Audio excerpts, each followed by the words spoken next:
Hello, everyone, and welcome back to True Crime with Kendall Ray. Thank you so much for joining me. And if you're new to the show, then welcome. I'm so happy to have you here.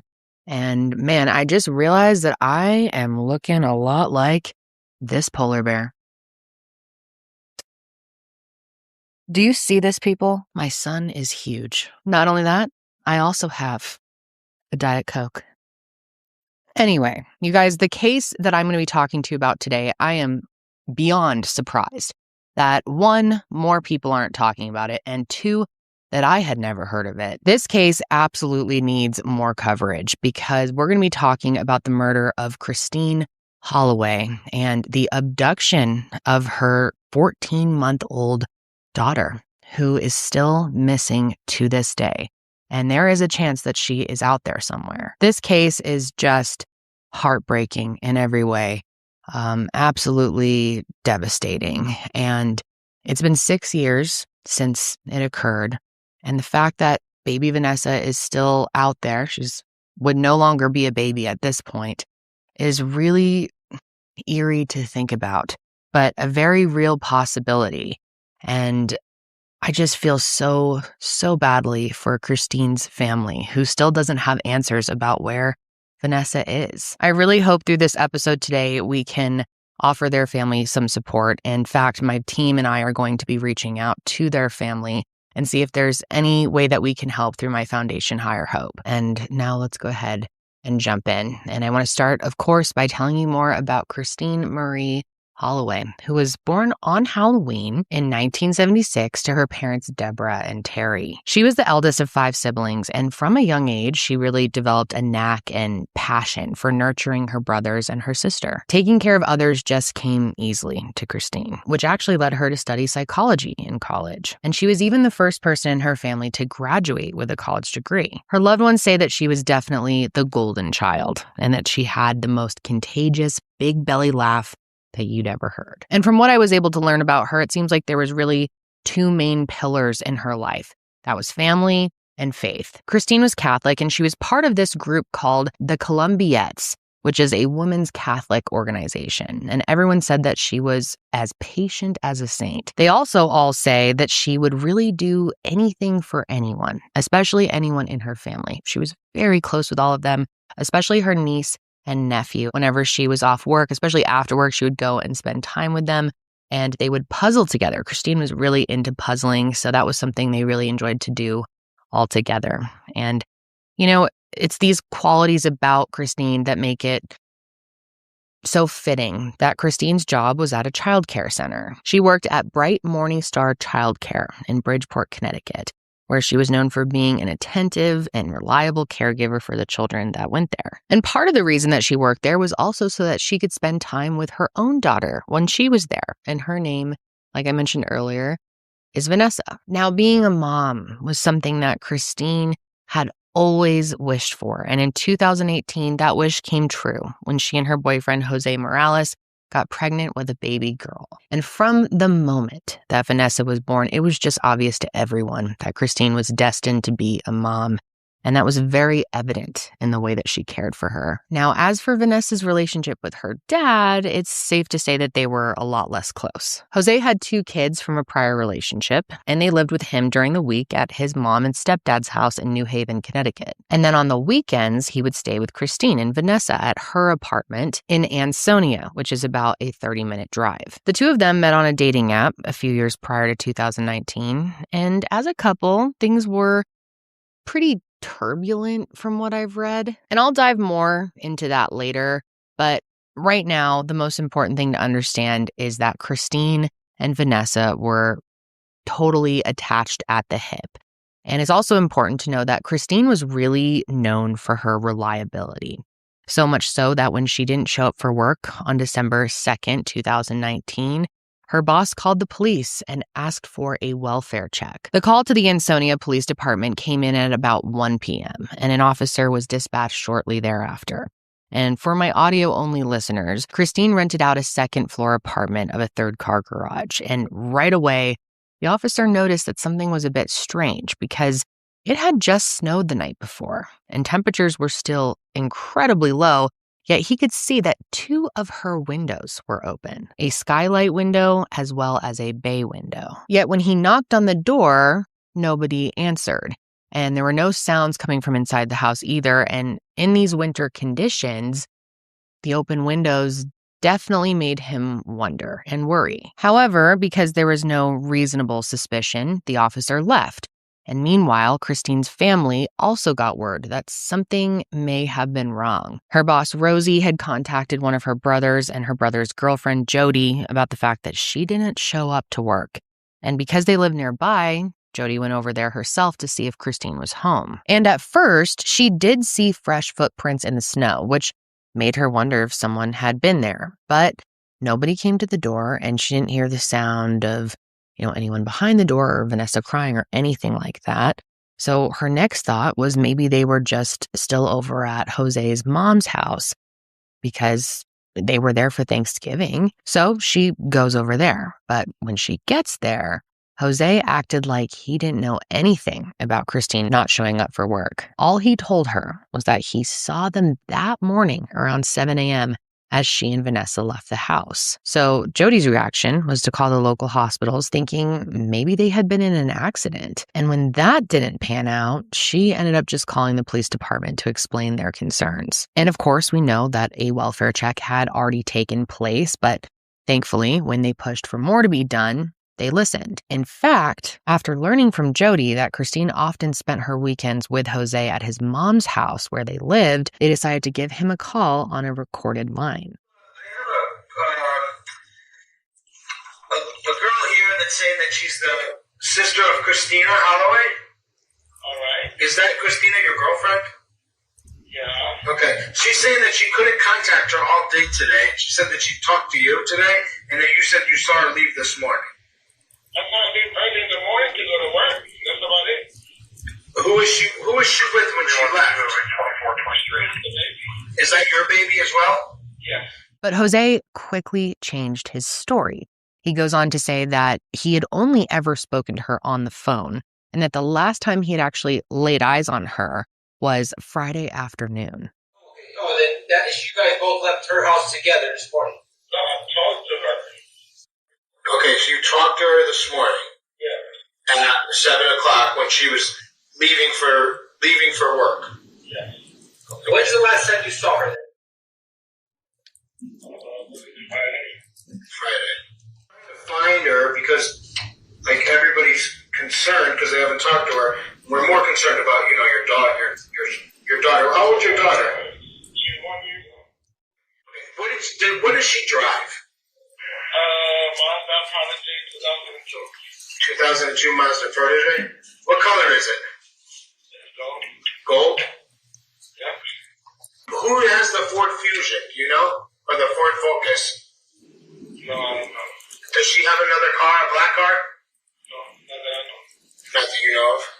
So clearly, the change in story was suspicious to them right off the bat, and Jody even confirmed that he definitely told her that the two had physically saw each other that morning. But that wasn't the only bizarre part about this phone call, because the comment that he made about the kind of car that she drove was weird too. So it turns out that a week before this, Christine had gotten a new car. She got a black Ford Focus, and Jose apparently helped her pick it out. Yet for some reason, he told them that she still drove her old car and that he knew nothing about this other one. Mind you, that Ford Focus was still parked outside of her apartment. So with all of this, around 8:45 p.m., 2 officers returned to the apartment to conduct their second welfare check. They both approached her unit and walked around the immediate vicinity, and one of them even went around the neighborhood to ask if anyone remembered seeing anything. And someone did report seeing Jose hanging around outside earlier that day. And this time, there was enough concern for Christine and Vanessa's safety that the officers decided to just go ahead and kick down the door. Earlier today, we had a missing person, technically, just to try to make contact with at number 6.5 Myrtle Ave. They came out, they said, nobody's home. She's a mother of a 1-year-old. She always shows up at work. She always contacts us. We haven't heard from her. This is really, really bad. We have a bad feeling. Talked to the boyfriend. Boyfriend says I haven't seen her. There's a couple windows open on the second floor, which is really odd because obviously it's freezing out. I can't get into the house. I'm going to kick in the door in a minute. Police department. And as they entered her house, there was a brief moment where things seemed okay, but then within seconds, one of the officers shouted for the other because there in the bathroom was 43-year-old Christine Holloway's naked body so badly beaten that they knew they couldn't save her. What? Dude, what? Holy. Get the DV here. As you can tell in that footage, this discovery was just beyond traumatic. And as soon as her loved ones learned what had happened, they could hardly wrap their minds around it. They could hardly believe that it was true. And I just remember my husband freaking out. Danielle got a call that they're taping her house off. I collapsed in the lobby, screaming, no. And I remember my husband saying, she's gone. I said, stop saying that. We don't know what's going on. And I'm like arguing with him. And he turned to me, grabbed my hands, looked me dead in my eyes and said, she's gone. A medical examiner would later determine that Christine had suffered at least 8 blows to the head with a weapon that they believed to be a hammer. However, no weapon was ever found, so that's just a best guess. With or without it, though, they knew that this was not an accident, and so a homicide investigation kicked off right away. But it wasn't just a homicide investigation. There was also a missing person. Baby Vanessa was nowhere to be found. And like I mentioned at the beginning of this episode, we still do not know where she is to this day. And while the search for her isn't over yet, I do still have some hope that they will find her. So immediately after the discovery of Christine's remains, investigators began to process the scene, and they quickly realized that it actually didn't look like the attack happened in the bathroom, even though that's where her remains were found. Substantial blood evidence was found in the hallway area, not far from her daughter's crib. However, someone clearly tried to clean it up. And when state police forensically examined the place, they found signs of blood on the walls, the rocking chair, the rug, a container of toys, and also on some stuffed animals, which is just beyond disturbing. There was also a wet, red-stained rag that was found in a bucket under the sink. And that same sink was later determined to have bone fragments in the pipes. Plus, there was a single pink infant's crock that didn't have a matching pair, which also had bloodstains on it. So obviously, this was a really eerie and disturbing crime scene. And something interesting that they noticed, though, was that the rest of the house was relatively clean. Besides 2 overflowing recycling bins that were filled with water bottles and beer cans, both inside and outside, the house was relatively well kept. It wasn't like anything had been stolen. There was even a candle lit. Plus, let's not forget that the front door was locked when those 2 welfare checks occurred, suggesting that whoever left her in there in that condition had to have had a key.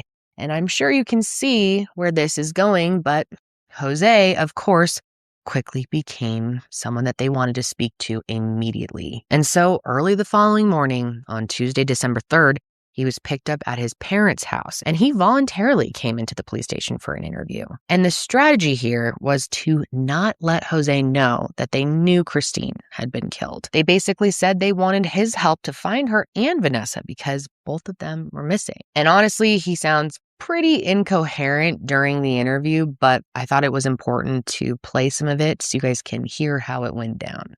Even though the door's kind of closed, I mean, you're free to leave. We brought you here to talk to you. I understand you're... I'm free to leave.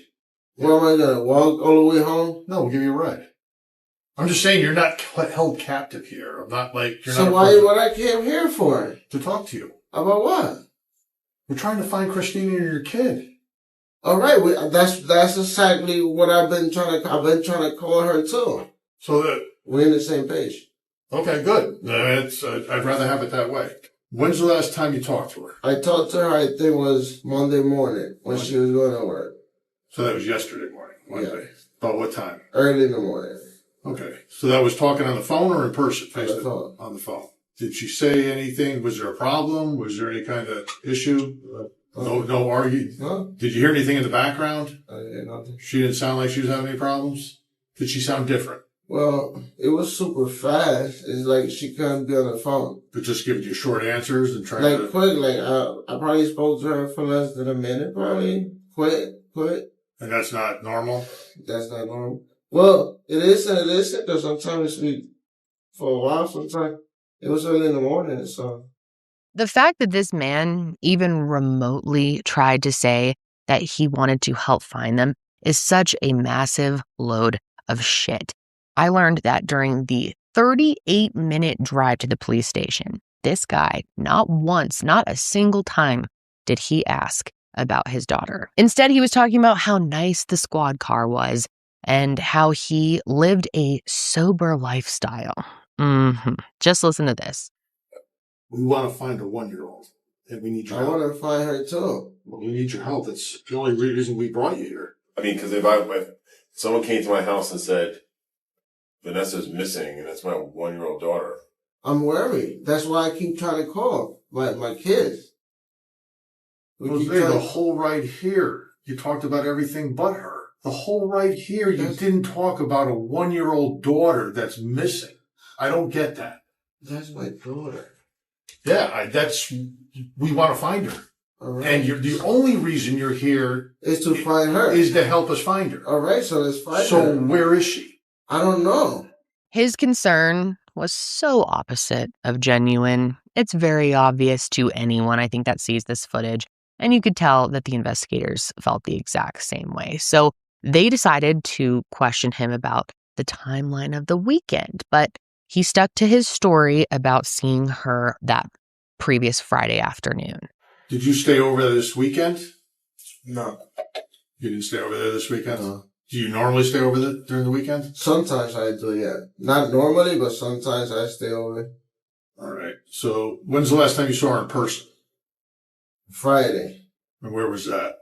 At my house. At over your there where you picked me up, yeah. She was there? Yeah. Okay, with Vanessa? Yeah. Okay. And when did she leave on Friday? Somewhere in the afternoon around 6, I think. So at night, evening, like around dinner time? Yeah. All right. Did she leave by herself? Yeah. With Vanessa. With Vanessa. Yeah. So make sure I got this right. She left your house or your parents' house on Friday. Yeah. With Vanessa. Yeah. And you didn't go with her? No. So where did you stay over the weekend? I stayed with my friend Hector. Hector. He lives in East Haven. Now, this whole Hector piece is very important, and it's also verifiable. Not to get ahead of myself here, but investigators spoke with him later on, and it was confirmed that they weren't together that entire weekend. Hector actually lied at first and said they were, but then later admitted that Jose asked him for an alibi, asked him to lie. They were only together for part of the weekend, and there were several stretches of time where Jose was unaccounted for. During this interview, though, they didn't know any of that. They had, however, spoken to Jose's stepdad, and he gave them some very important information. He told investigators that Jose told him that he and Christine were going to her apartment together on Friday. He didn't say that he was going to Hector's, yet when he was confronted with this, Jose tried to say that his stepdad was probably just confused. Jose, when did you go to Hector's house? Friday. When Friday? Friday night. And when did you come home? During the day. Not sure. End of the day? During the day. Not sure what during time. the day. Yeah. Jose, did you tell your parents where you went on Friday? Yeah. Listen. Yeah. Listen what? Your dad said you went to Christine's Friday with her. Why would he tell me that? He said that I went to Christine. Yes. Friday, that's why he thought I was. You said you told him where you went. And if you told him you went to Hector's, She he wouldn't tell me. She got her own car. Right. But why would he tell me that you went to Christine's if you told him where you went? Why would he tell? He probably assumed. No, you said you told him where you went. I told who, my father? Yeah. You just told me. You said you told him where you went. I told my father where I went. Yeah. That's what you told me. And that's why I said, why did he tell me you went to Christine's if you didn't? I told my father that I went to Christine. That's what you just told me about 30 seconds ago. I'm not sure. You're missing my words. Now, as the interview continued, Jose had the audacity to tell investigators that he and Christine weren't actually that close, which, by the way, completely went against everything that Christine's family had to say about their relationship. We are boyfriend, girlfriend. You guys are. Yeah, but we're not that close either. Because she got her own place, she do her own life, she got her own apartment. We're not that close. Right. It's like, we have a baby. Yep. Well, it's not like she my girlfriend. We say that, we use that word very lightly. Yeah. But we have a baby together. That it happened. So I guess I'm assuming a little bit of responsibility by helping her out a little bit. Yep. So, so we in love with the baby. So we let her come over and stay over our house and holiday and things like that for see the baby. So you do all that for Vanessa? Yeah, it's not for Christine. It's not for Christine. It's for Vanessa. Yeah, exactly. Okay. So your family likes Vanessa? We love Vanessa. Yeah, we really don't like Christine. She said she okay, but all right. That's it. The way that this slob did his interviews really made everything so very obvious. That slip up at the end there is really everything, right? To go from, we don't like Christine, to she's okay. And investigators used that slip up to see if he would slip up again when talking about their last contact. And they totally caught his ass in another lie. Remember how he said he spoke to her on the phone on Monday morning? Well, when they asked him to bring up his call log, that specific call wasn't there. They found other calls from that day, but not one from the morning of the 2nd with Christine. Can you, would you show me the phone call that you made to Vanessa on Monday morning on your phone, please? Okay. That's me trying to call her. You got a whole bunch of phone calls from today. That's me trying to call her. Yeah. Cause I was worried, so I keep trying to call. It goes straight to voicemail. Did you erase stuff? I always delete all my, I pretty much delete it. I delete all my calls all the time. You didn't delete these 7, though. He also, yet again, lied about what kind of car she drove and continued to deny knowing where the two of them were. And eventually, he did ask to leave, which legally they had to agree to. But before he left, they did 2 things. For one, they confronted him with the fact that a witness saw him leaving Christine's place on Monday morning, which went against what he said about last seeing her on Friday. They also took possession of his clothes, which he certainly did not like that. And during that time, they found bruising, swelling, and abrasions on him, which, unsurprisingly, he didn't have an explanation for. You realize that somebody saw you leaving Christine's house today. How was that? It's not important who. Today? Well, not Tuesday, Monday. You were at the house Monday, leaving. Where's your daughter? She's calling my boss. Yes. No, we can go. There you go. Are you going to bring us? I told him the reason he's here is because somebody saw him leaving the house Monday. Yeah. Hold on a second. Hold on. No, you guys taking me home. Yeah, we're taking you home, but we're taking your clothes first. After this, they drove him back to Mommy and Daddy's house, where the conversation actually ended up continuing there. And there's footage of it. And during this conversation, the officers decided to share the truth about Christine. You know where Christine is? You know where Christine is? Yes. Oh, you guys found her? Yes. Well, what about the baby? Christine's dead. No, what happened to her? What happened to her? We're looking for Your son to shine a light on our situation that we're working with right now. We're investigating, so I'll let you know this. It's a homicide. They also confronted Jose about Christine's new car, which he was now saying he knew about all along. We can't find the car that he says she's always driving. But we know where the car is that you say that she's driving. The new one? Yeah. When I asked you about her buying a new car, you said you knew nothing about No, it. I know about it. Well, why did you say you didn't know anything I about it? know about it. Jose, we also just took your car. The car is gone? Yep. And he literally just continues to crash out, to dig himself deeper and deeper into a deeper hole. I don't know. What you want me to come up with an idea, make something up? What happened to What you want me to Christine? think? What happened What to you want me to Christine? say? To just invent a situation? I don't know. What were you You doing guys that? have to break the door in there to get in? Was in her house all day? I don't know. What do you mean you don't know? I was at Hector. When? How does he not know where he was yesterday? It's not even 24 hours later. How does he not know that? I say I was at my boy's Hector. No, you weren't, because you were leaving the house at 1:49. We have him on video leaving the house, and we also have a On witness saying video? he was there. Today? On video. Monday. There's nothing that I can tell you. I don't know. Were they in a serious relationship? Yeah. Well, he said it was. Oh, we wasn't in a serious relationship. They were dating. So he's gonna say you were. I was at his house. I was at on with him. Monday. I was with him. On Monday.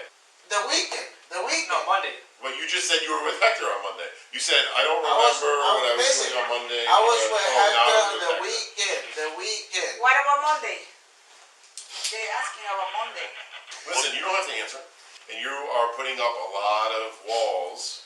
It's not that I got a lot of walls. Yeah, but I Maybe mean, my brain right, so- is messed up. Maybe I'm not a clear-minded person. No, I FaceTime you from Hector's house, make you believe that I was with her. Did you see her? Did you see anything in the background? You saw my face on FaceTime. I was making you believe that I was at Christine, but because I didn't want you to think that I'm out with my friend partying. So what were you FaceTiming with? What phone were you FaceTiming with? With Hector's. Do you have your phone? Yeah. All right, so then you should have Hector's No. contact. You should have Hector's contact for No. that. I was FaceTiming with the. Oops. But that's not Hector's number. No. Not Hector. I was FaceTiming my mom. With Hector's phone, you said? No, not with his phone. With my iPad.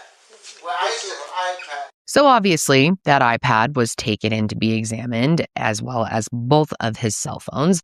And shocker, that iPad connected to a Wi-Fi source at Christine's apartment over the weekend. His 2 cell phones also pinged on cell towers near her street. Plus, like I said, a witness reported seeing him outside of Christine's place on Monday morning. And this neighbor said he saw Jose carry something to his car shortly after 1 p.m., which was after the first welfare check, and that the 2 of them actually stopped briefly to talk about the weather. He said he remembered Jose returning to the house, and then 20 minutes later, he left again, which was confirmed by surveillance video. Jose's car could be seen leaving her neighborhood less than an hour after that first welfare check, which means he was actually likely inside when the officer knocked on the door. And that neighbor wasn't the only witness from that weekend. A different neighbor said that he was almost positive that he saw Jose getting into his car on Sunday, December 1st with Vanessa. And think about it, this would have been 1 day before Christine was found and after investigators believe she was killed. Because based on their calculations, they think she died early on Sunday morning. And I do feel like the piece about him putting Vanessa in the car seems to get brushed over a lot. What if what the neighbor said he saw is true? That means Jose had an entire day with his daughter that's unaccounted for. And I'll speak more to this later, but like I said in the beginning, I do think it's possible that she is still alive, and this is a big part of that. Also, when Christine's apartment was forensically examined, they never found evidence to suggest that Vanessa got hurt. None of the blood found in the apartment was hers, and also a few of her belongings were missing as well. And investigators have yet to find those items. In a press conference early on, a lieutenant had stated that they were looking for the public's help in finding her. And they're also looking for people to keep an eye out for Vanessa's polka dot blanket, Graco car seat, and gray Eddie Bauer First Adventure backpack diaper bag. These are all belongings that investigators believe may have stayed with her. assuming that she was given to someone alive. And at that same press conference, a $10,000 reward for information leading to her return was announced. And of course, at this point, we all know who investigators are looking at as their primary suspect. It's pretty damn obvious. But of course, there wasn't any concrete proof yet, so they couldn't just arrest him. But they did arrest him for something else. Jose was arrested on December 3rd after they found 2 stun guns in his house during the execution of a search warrant. Turns out he was previously convicted of a felony, so he wasn't legally allowed to have those. And that worked out nice in their favor because this was enough to keep him behind bars until an additional arrest could be made. And in the meantime, they just kept digging for evidence, which wasn't too hard to find. It turns out there were multiple surveillance cameras that captured Jose coming and going from Christine's neighborhood that weekend. And while, of course, all of it is incriminating, there's one specific video that I want to highlight. Just after 6 a.m. on Sunday, December 1st, Jose's car can be seen on Derby Avenue, headed in the direction of St. Michael's Church. He's not seen at the church because there weren't any cameras there, but he is seen going that way.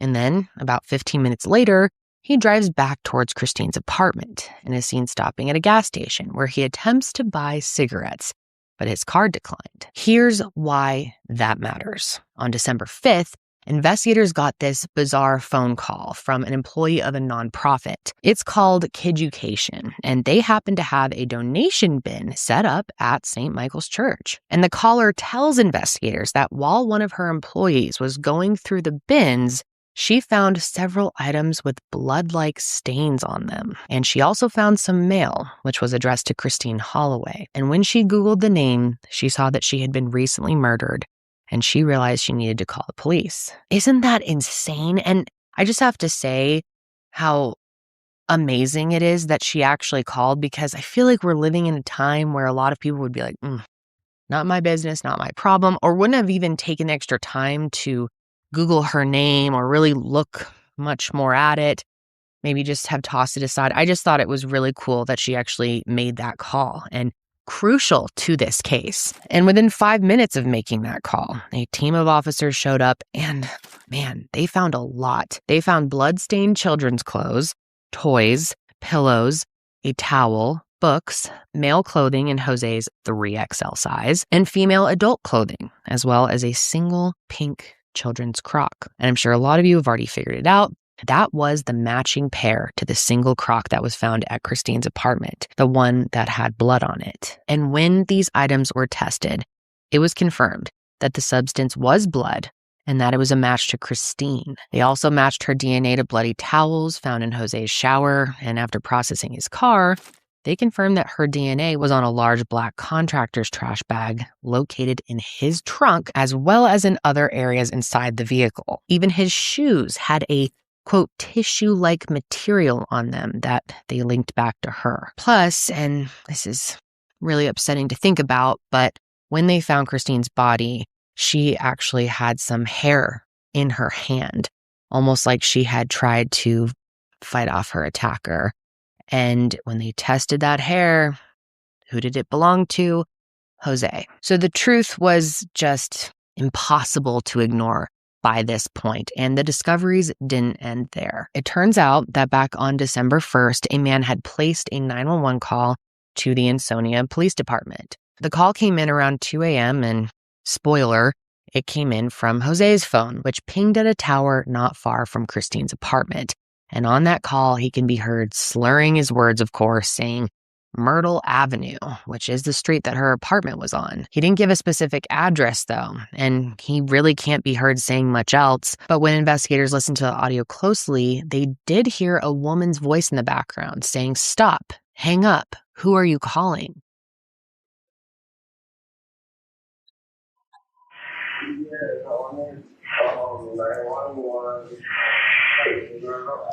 What number house on Myrtle Ave? Where are you on Myrtle Ave? Where are you on Myrtle Ave? What number? And an officer actually was dispatched to Myrtle Avenue shortly after this, but nothing looked suspicious, so they left. All that to say, this call was just even more proof that Jose was with Christine when she died, and investigators finally felt like they had enough at this point. So, on February 7th of 2020, Jose was charged with first-degree murder and tampering with evidence, and he received a $5 million bond. He wasn't charged with anything related to Vanessa's disappearance, although he currently remains the only suspect there as well. And no surprise here, but on February 18th of 2020, he pleaded not guilty. And no surprise here either, but at this point, he had completely changed his story about what happened to Christine. About 2 weeks after his initial arrest, he ended up telling investigators that he was, in fact, at Christine's apartment on the night that she was killed. But according to Jose, and God, I couldn't even make this shit up if I tried, he claims that he was high on PCP, PCP, and when he was high on the PCP, 2 intruders broke into the apartment. So yeah, you're seeing where this is going already, right? And he goes on to explain that these 2 intruders were the ones who actually killed Christine and abducted Vanessa.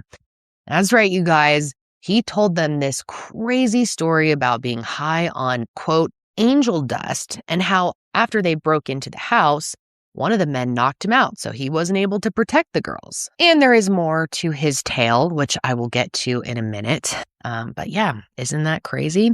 And he is stuck with this story over all of these years. And he's even used the drugs as an excuse for why he lied initially.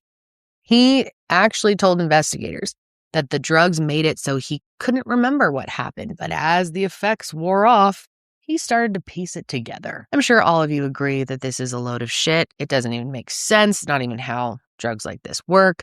And I know Christine's family definitely doesn't believe him. And sadly, they had to wait years for justice.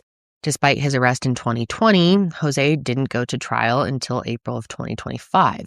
And during that time, the Holloway family just had to hope that he would confess the actual truth. There was even talk about a plea agreement in exchange for information on Vanessa's whereabouts, but nothing was ever agreed upon. And this naturally led to a lot of frustration in their family. And the police were frustrated too with the lack of movement in the case. But his trial did eventually come, and man, we definitely learned a lot. So when it came to the defense's argument, we obviously know the story that they had to spin because Jose really already spun it for them.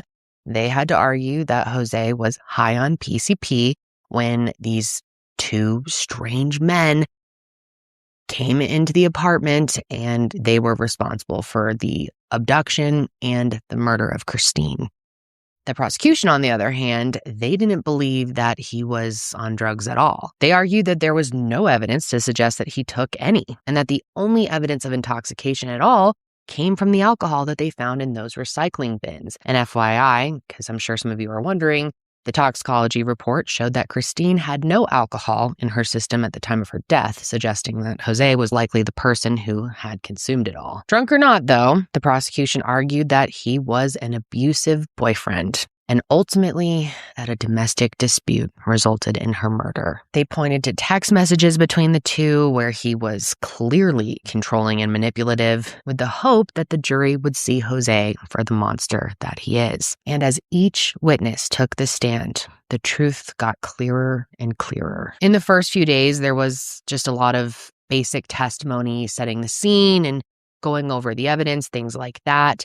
And the jury also heard from Christine's boss, the officers who conducted the welfare checks, as well as from the medical examiner. They also heard testimony from Christine's landlord, who happened to be working in the garage below her apartment on Sunday, December 1st.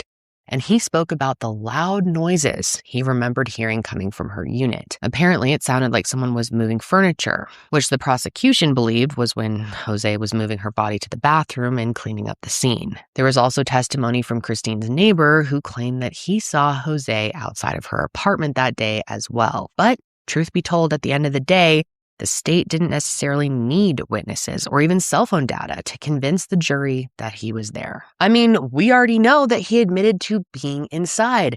And to my surprise, this moron decided to take the stand in his own defense. And he also ended up admitting to the tampering with evidence charge. So after I rolled a bag, I went outside to the front of the apartment to the deck to smoke. Okay. And what did you do on the front of the deck? I smoked the bag of dust. When I went outside to smoke, it was around 1 o'clock in the morning. I got super high. I got disoriented. Everything got blurry. I couldn't see clear. I was stumbling. I stumbled my way inside of the apartment. I left the screen door closes itself. I left the door open because the front door I left it ajar, whatever. And I walked right inside into the bathroom. And what'd you do in the bathroom? In the bathroom, I sat on the toilet. Okay, so at that point, you were in the bathroom, you looked out the window. What did you see and what did you do? From across the street, I saw movement first. And then I saw two individuals walking on the sidewalk across the street. One of the individuals started walking across the street towards the apartment, and he did a bit of a jog towards the apartment. When I saw that, warning signs and bells and alarms started running through my head. I tried to work my way out the bathroom to close the front door, but because I was so intoxicated, I couldn't really move. So I stumbled my way out the bathroom and made it to right where the bureau is at. Because I was so intoxicated that I couldn't do what I really wanted to do, I went in my pocket, I grabbed my phone, and I dialed 911. The 911 call ended up being played for the jury, and Jose confirmed that it was Christine's voice in the background. However, he said that she wasn't aware of the two men approaching the house, and after that was when the fatal attack happened. I got hit on the right side of my face. I lost my balance. I already had no balance to begin with, so I fell. I got on my floor, and I got hit right around my chest area. I stood there, laid out on the floor, high. I'm listening, but I'm on the floor, and I can hear that there's a struggle going on in the bed area. There's a fight. I hear screams. At the same time, I hear that somebody leaves the apartment. I see that somehow Christine got away from whoever it is that she was fighting with and tried to run out the apartment to go after the guy that left the apartment with Vanessa. The guy that she was struggling with was chasing her, but she doesn't get that far. Okay. She gets to in between the carpet and the tiles. She either tripped or collapsed. Half of her body's on the towel, the other half of the body's on the carpet. The guy that's running behind her stops and hits her with a crowbar. He gets up, he starts pacing. "Bitch, you scratched me." That's what he says. He hits her 2 more times. And as for why he didn't do anything or maybe call for help, well, Jose said that he tried, but one of the intruders threatened to hurt his daughter. I tried to do something, but I can't because I'm stuck. I'm PCP and I'm stuck. I couldn't move. I was in the verge of passing out, of blacking out on the PCP. So the only thing that I can do is scream. I try to scream, "Stop." He looks at me. He's pointing at Christine with the crowbar. He's looking at me. He said to me that if I call police, the same thing will happen to your daughter. Did those words have an effect on you in regard to your conduct the next 2 or 3 days? Yes, I was afraid to call the police. Tell the ladies and gentlemen of the jury what happened next. Well, I got up, I stumbled my way into the doorway, and I looked to see where he was going. And I saw him go towards the corner. At the same time, I saw his headlights coming in. I think the number one question that we all have, though, is why not call the cops anyway? If this was really true, and obviously it's not, but if it were, there is no reason why anyone wouldn't have called the police. And to make things even more maddening, Jose said that after these so-called intruders left, he dozed off on the bed for an hour or two, just took a nice little nappy nap. And then when he woke up, he said that he just freaked out and started cleaning up the evidence. But the fact of the matter is, and this is really the prosecution's whole point here, why would you clean up a crime scene if you are not the person responsible? Riddle me that. No one would do that. But according to Jose, he just did it because he was in a haze from the PCP, that there wasn't really a good reason for it. He just wasn't thinking, and he was scared, so he started cleaning it up. And as for why he lied in the first place, we already know, we've already been over this. He said that it was because of the drugs. He couldn't remember afterwards. He had to wait till they wore off. And what's interesting about the way Jose's memory works is that he can't seem to remember what happened, but he was able to easily recall everything that didn't implicate him.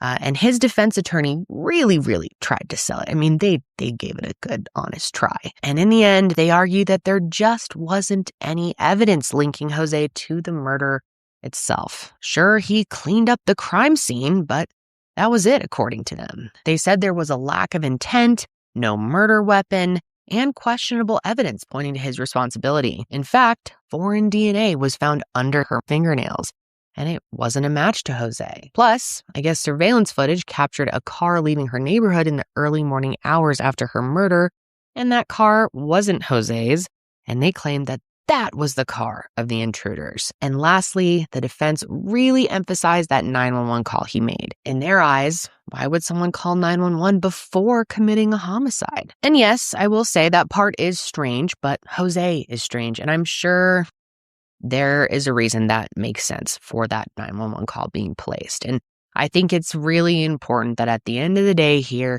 we remember that oftentimes the most obvious answer is the correct one. Jose was there when she was killed. We know this.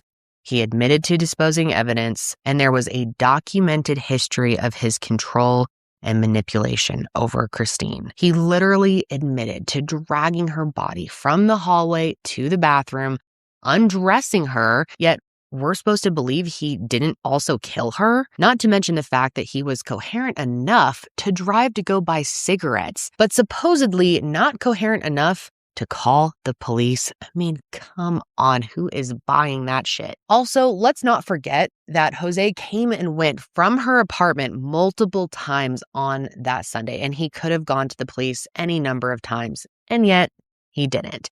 And actually, according to his own statement, he continued smoking PCP, which, let me remind you, we don't actually have proof that he smoked it. We only have his word, and his word doesn't mean a whole lot, does it? And so in the end, the jury did not believe his word. And after only 2 hours of deliberation, they found Jose guilty of first-degree murder and tampering with evidence. And this was, understandably, a huge relief to her poor family, who finally got justice for Christine after years of waiting. But of course, it didn't take away their pain. Good morning, Your Honor. Thank you for the opportunity to address the court. My name is Anna Radonsky, and I am the youngest of 6 children. Christine Holloway is my first niece. Debbie, Chrissy's mother, is my oldest sister. My other sister, Kathy, died at 34 years old of lymphoma, and that was the worst day of my life. I didn't think I would experience another worse day like that.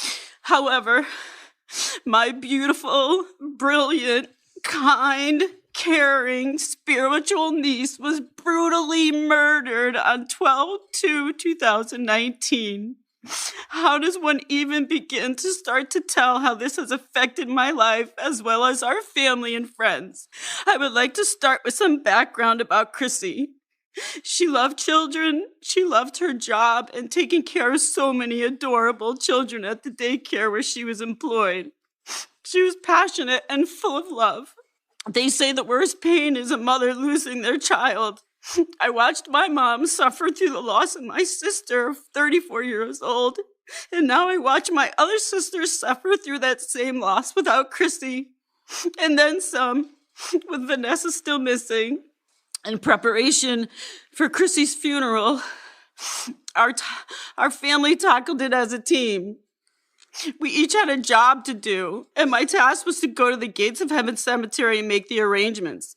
As we drove that day, so many thoughts were going through our hearts and souls. Vanessa's still missing. When we arrived at the cemetery, we were welcomed by the staff with opening and caring arms. We had to ask them if there is a way they could dig the hole for Chrissy a little bit deeper in case Vanessa had to join her. Your Honor, how this murder has affected our family and friends cannot be described. What was done to my niece, Christine Holloway, is unforgivable and disgusting, and that monster continues to lie. Where is Vanessa? How could someone be so cruel? I hope that he stays in prison forever and ever, so he can't hurt anyone else ever again. I swear that has to be one of the most devastating victim impact statements that I have ever heard, especially the part about her asking the cemetery to dig Christine's grave a little bit deeper in case Vanessa had to join her. And thankfully, Jose wasn't spared. When everything was said and done, a judge sentenced him to 65 years in prison. And considering he was in his 40s, this was essentially a life sentence. But we can't forget that this isn't total justice, and this family still does not have answers. Baby Vanessa, who would be 7 years old now, is still missing. And that's why it's important that we keep talking about this case. Jose has never been charged with anything related to her disappearance. However, he remains the only suspect, and he still denies having anything to do with it. And I mentioned it before, but investigators and family members do believe that it's possible that she could still be alive. And I have to say, I completely agree with them. I think there is a pretty good chance that she's still out there. And let's remember why. They never found any evidence that Vanessa was hurt. Out of all that blood that they found, none of it was linked back to her. And I'd like to believe that Jose is too stupid to hide her that well after all of these years. And I personally do believe that neighbor who claims to have seen Jose putting Vanessa into his car on that Sunday. And I think it was possible that she was then given to someone else. And what was really relieving to learn is the fact that their community really came together to try and find her, which I'm sure meant so much to Christine's family. I just couldn't believe the amount of prayers and support from people all over the U.S. that don't even know us and, looking out for Vanessa. And the community of Ansonia made flyers and was standing on every corner, passing them out to cars that were going by of Vanessa. Every store, had her face posted. I was blown away because you don't see that then or now, where people all come together for somebody. Now, since those early days, investigators have said that the leads in her case have started to dry up, which makes sense with time, of course, but they have also said that they aren't going to let this case go cold. They're not going to give up. One lieutenant said, quote, "This is not a case that we're going to put in a box on a shelf somewhere. This will remain active until we get that answer." Their community has also continued to spread the word about Vanessa's disappearance, and I'm hoping that this episode will push her circumstances out to new people. There's a Facebook page that I will link below for you guys that I want to encourage you to follow if you use Facebook. They continue to post about Vanessa, and I know that they would absolutely appreciate an influx in following and support. So if you even want to leave a comment, just say something encouraging and kind. I have heard directly from a lot of families that really means a lot. NCMEC has created an age-progressed photo, and I'm going to keep it on screen here for a minute for my YouTube viewers because I really want people to be aware of what she might look like now. These age-progressed photos oftentimes are very accurate. When I visited the NCMEC headquarters, I got to see how they do it. The process takes a long time. They are extremely skilled, and so really try to soak in this image. There were rumors that she might be in Puerto Rico because that's where Jose was originally from, although that's truly just a rumor. And I just have to say, I truly do not believe that his parents are involved based on their reaction to the news. They didn't try to defend Jose at all.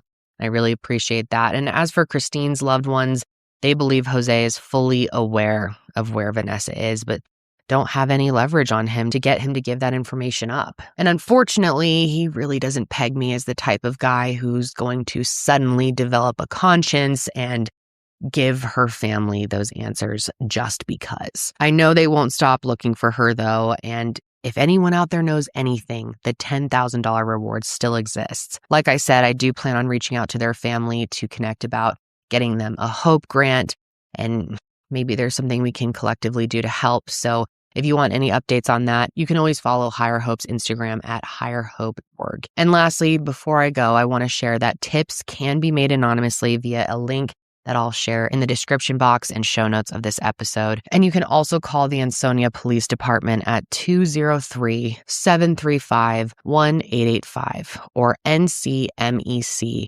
at 1-800-843-5678. Really, really tough case, but also really important. So thank you to everyone who watched or listened to this episode.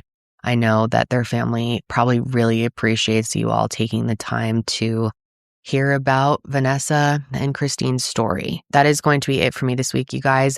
I will be back next week, but until then, stay safe out there. Hello, everyone, and welcome back to another episode of True Crime with Kendall Ray. Thank you so much for joining me, and if you're new to my show, then welcome. I'm happy to have you here. So, you guys, today we are going to be talking about the wildly bizarre case of Alexandra Pennig. And the reason I say it's bizarre is because I just can't wrap my mind around how things went downhill the night that this happened so quickly. It's one that I will be super curious to hear your opinion on, because I know there are a lot of opinions out there on this case. There are a lot of people who believe that the jury got it wrong, and many others believe that justice was served. It all kind of depends on, which version of events you believe and if the evidence is compelling enough to you. And with that, let's go ahead and start talking about Alex's case, starting with how her story began. Alexandra Pennig, or Alex as most people called her, was born on December 22nd, 1989 to her parents, Mary Jo and Jim. And she was living in Minnesota at the time of her death, specifically in St. Paul, although I wasn't able to get clarity on where she was born and raised. From what I was able to find, though, it's obvious to me that she made a big impact in her 32 short years of life. Alex has lovingly been described as smart, empathetic, vibrant, and also as someone who has always had a place in her heart for the underdogs in our society. She deeply cared for her family and her friends, and she also had a soft spot for animals. I learned that she often brought in stray cats, girl after my own heart. This one was a stray that I found outside of my apartment complex a long time ago as a baby, and I bottle fed her, so I totally get it. She even had 2 cats of her own, Opie and Jax. Alex was also known for having every hair color in the book, truly, and for being incredibly feisty when she was growing up. She actually played ice hockey, and her friends said that she was fire on ice. But I'd say her biggest strength, what she was known best for, was her passion for taking care of others. Her loved ones describe her as a really just nurturing type of person, which suited her well for working as a nurse, of course. And one of the main reasons why Alex ended up becoming a nurse is actually a big part of her case. Back when she was a young adult, like so many of us do, Alex struggled with depression, and she also struggled with addiction, specifically to prescription pills. And she got to a very low point one day, and she ended up taking a handful of pills in an attempt on her life. And she even texted her mom, letting her know what she was planning to do. It was very, very scary. However, thankfully, almost immediately after taking them, she made herself throw up because she realized that she wasn't ready to quit. And so after being rushed to the hospital and having her life saved, Alex realized that she wanted to become a nurse and help others the way that nurses and doctors helped her that night. So after getting her bachelor's degree in public health from Montana State University, she got her LPN degree from St. Paul College and then her RN degree from Alexandria Technical and Community College. And she was even asked to speak at graduation, where she truly spoke from her heart about getting to where she was. And it's very emotional to watch, especially with what ends up happening. By her parents' account, at this point in her life, at the time of her death, things were on a positive trajectory.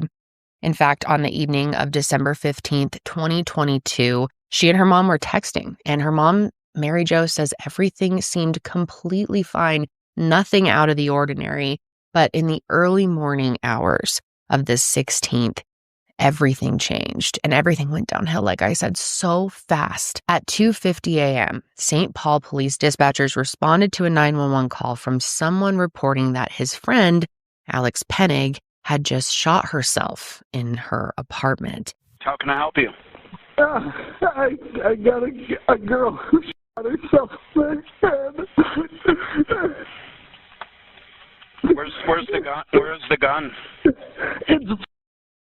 The gun is right here. I have a conceal and carry license. Is she still alive? Is she alive? Is she breathing? No.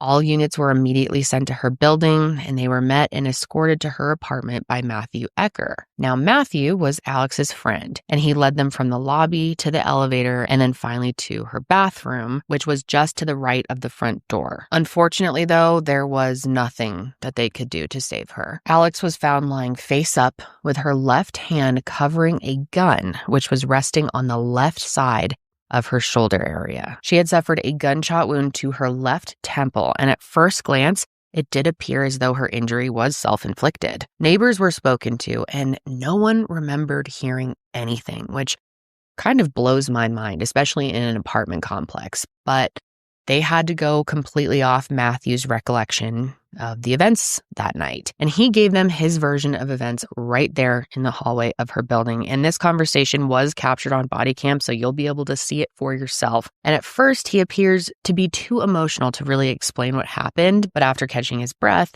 Matthew started explaining. We're friends. Okay. She is a girlfriend of mine. Oh my God, I'm married. And she has been... Oh, I put a girlfriend on this just for like 2 years.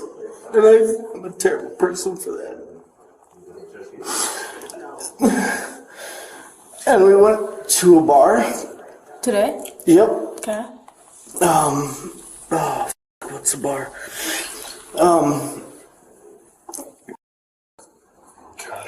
Does that make sense? Yep. And her boyfriend confronted me, he punched me. Oh, Alex! You say her boyfriend punched Her boyfriend punched me. Okay. And he got kicked out. Okay. And we came back here after that, like everything was fine. Like you heard Matthew say, Alex was his girlfriend, or at least she had been his girlfriend for about 2 years.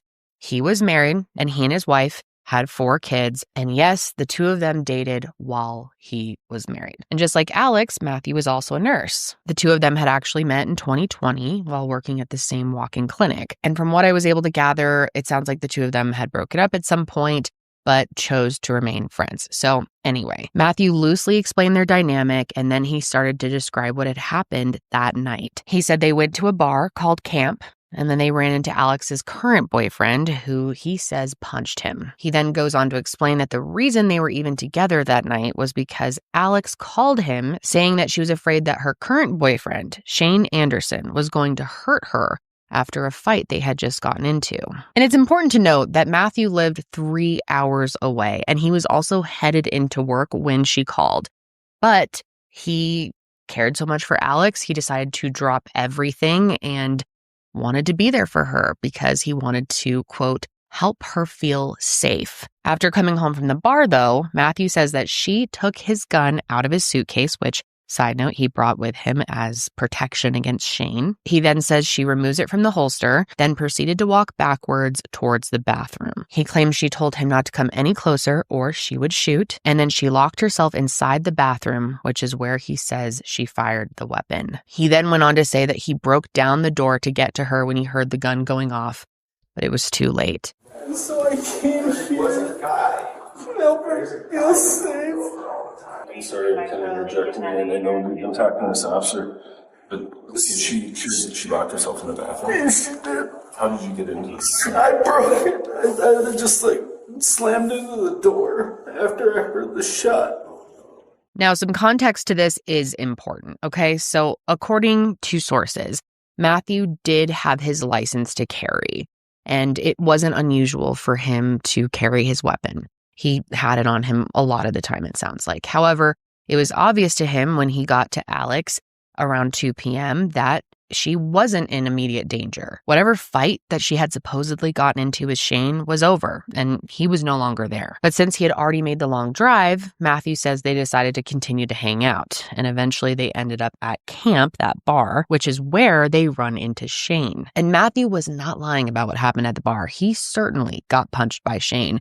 You can actually see security footage of it, captured the entire interaction. Matthew and Alex can be seen entering together, but as they approach the bar, they end up separating. Matthew stays on one side of the bar while Alex walks over to the other, which, by the way, was where her boyfriend Shane was sitting with another woman. And pretty soon, Shane gets up and walks over to Alex and strikes up a conversation. No idea what was said. This was followed by Matthew making his way over to that side of the bar, and then he sits on the other side of Alex, so she's sort of sandwiched between them. And then after just a few seconds, Matthew stands up, faces Shane directly, and reaches his hand out almost as if he's introducing himself. But within seconds, Shane punches Matthew, and the two of them tumble to the ground. Shane did get kicked out after this, and Matthew and Alex ended up staying at that bar for another 45 minutes or so. And when they got home is when he said Alex took his gun. So for a second, let's go back to that footage in the hallway of Matthew talking to police. He proceeds to explain what happened after the gun went off, which according to him, there was a short delay in calling 911 because he couldn't find his phone. And this is important. He said he absolutely touched her and tried to render first aid because he's a nurse practitioner. And he also admitted to washing his hands. And how long? It said that you waited a little bit to call police? No, I looked at her, I ran back out, and I couldn't find my phone. And I tried to find her. Okay. And then, did you touch her at all or move her? I did, yeah, absolutely. Where was she? She was laying where she was. Okay, so how did you move her? Like, what did you do? I know it's... I tried to... Well, the thing, I just... the hole in her head, and she was trying to breathe. She was trying to breathe, and you were trying to stop the breathing, or the blood? Yeah. So how did you try to give first aid? I know it's... I know.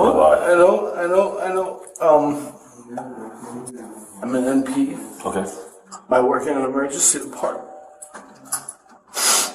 And I started taking a couple of just, chain stokes breathing. Yeah. I understood that this was just done. Mm-hmm. She just, I tried what I could. So, and I know that I just have to because I have a medical examiner. I get it. I tried to do what I could. Okay. And then I washed my hands. And then you washed your hands? Correct. That's why I don't have anything on my hands. And then you called the police? Yeah. And if you're listening to the audio-only version of this episode, it's really important to know that Matthew was totally clean in this footage. Not a drop of blood could be seen on him. And right there at the end, where he said he washed his hands, is also super important to remember. It's a very big part of this case. I mean, you'd think that even if he washed his hands, there would still potentially be some blood on him, at least on his clothes or something, especially since he said he tried to stop her head from bleeding. Yet despite touching her bleeding wound, he was spotless. And this was something that officers noted right away and made them question if he was telling the full story. So they end up asking him to come into the station and give a formal statement, which he did willingly. Meanwhile, the scene continued to be processed, and that's where a few key things stood out. So for starters, investigators noticed that inside her apartment, there were 6 bottles of prescription medication as well as some alcohol, which at first glance confirmed what Matthew told them in the hallway about Alex having struggled with addiction. These pills included antidepressants as well as amphetamines, all of which were prescribed to her. And this could have backed up what Matthew was saying, that she did this to herself. but only if you fail to look at the entire picture here. Because when you start looking at all the evidence and all the inconsistencies here, you might agree with investigators that it looks like Alex was not responsible for this. Just while looking at the scene, police started noticing some glaring problems with Matthew's story. One of the biggest ones being the fact that the sink in the bathroom, the one that he said he washed his hands in, was bone dry. Now, according to Matthew, there was about a 4-minute lag between the shooting and him calling 911 while he was looking for his phone. And even if that's true, which investigators believe more time had passed, and I think you will too, there's no way the sink would have dried that quickly. Plus, think about it, if his hands were bloody, the faucets would have had blood on them from when he turned them on, right? But those were completely clean, and I should also mention the gun was completely clean too. It didn't appear to have blood on it, which doesn't make a whole lot of sense if you believe Matthew when he said that she put it to her own head. If Alex pulled the trigger or she was holding the gun and it went off,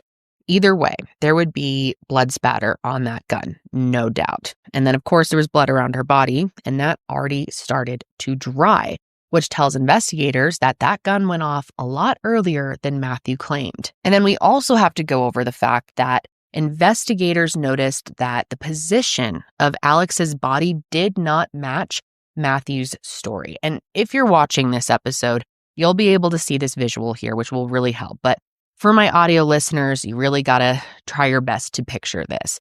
Basically, what they found was that her legs were straddling either side of the door. And they believe that if Alex pulled the trigger and then Matthew busted open the door after that, like he claimed, then her legs would have been swept to one side, not one on each side. And in their minds, this suggested that the bathroom door was open when the weapon was fired. And I'll touch more on some other inconsistencies as we go on here because there are quite a few, but I want to keep walking through the events as they unraveled. So Matthew gets brought into the station for further questioning. And meanwhile, additional officers went to speak to Shane because also, while they were at Alex's apartment, they had observed 2 holes in the wall as if someone had punched them. And they were trying to get a clearer picture of the alleged domestic dispute that kicked off Matthew coming to town in the first place. They also, of course, wanted to know if he knew anything about what happened. But based on the body cam footage, and it's tough to watch, Shane was extremely shocked and very heartbroken. I have a witness that says you were with Matt Ecker. I don't even know who that is. Okay. And Alexandra? Do you know Alex Pennig? I know who Alex is. That's okay. I've been dating her. So it's not good news for her. We have investigators downtown who would like to chat with you about last night. And it's not good news for her? Yeah. What do you mean? Is she okay? No. What do you mean? So the investigators she was in a lot of trouble. She's in a lot of trouble? And the investigators want to chat with you about what you know of her. For some reason, they know that you were an ex-boyfriend or something, that you might have information about who she hangs out with. Potentially, you were with them at a bar last night. Is she okay? She's passed away. No. Yeah. And so, that's why we need you to talk to the investigators. Oh. I can't share all that. I don't have all the information. The investigators need to chat with you. No way. Alex Pennig? You're kidding me. No, I wouldn't. You're kidding me. I wouldn't. Oh my God. I'm sorry to be the bearer. Please, no. So, I didn't see you yesterday, but I've been. He explained that they had been dating for a few months and it had been going very well, so much so that they had planned on moving in together. You're kidding me. No. Yeah. I wouldn't, kid. You cannot. I know it's obviously as serious as it gets. Oh my God! Like that's like I was talking about like moving out of my place and like moving in with her. We've been she's been okay. Like you've dated in the past? We've been like rekindling? We've been like consistently like dating like for the past like 3 months. Oh. Okay. And after this, he voluntarily went to the station to answer more questions, and he talked about their plans for the future. What's interesting, though, is he described their relationship as a happy one, yet Matthew painted a much different picture, a picture of a relationship filled with abuse. Now, whether or not you believe Shane is up to you, and I don't feel like we have enough information to believe him or not, but Shane completely denies all of the allegations of abuse from Matthew. He did admit to punching the hole in the wall, which to me is very concerning, very questionable. But he said that he did it because they got into an argument about what was taking him so long to move in. And while I personally think that punching a wall is a big red flag, makes me worried, he claims that he never laid a finger on her. He said that they fought like a married couple, but things were good between them. There is no proof either way to confirm or deny his claims. And as for why he punched Matthew, which to me is also a big red flag, considering how quickly that happened, he said that he was just jealous that Alex was with another man. But these events aside, the nuances of his relationship don't entirely matter when it comes to the context of who actually pulled the trigger, because we know that it wasn't Shane. I mean, we flat out know he wasn't there that night. He is not on security cam footage. So investigators immediately didn't believe he was responsible and he got put off to the side. But I don't know.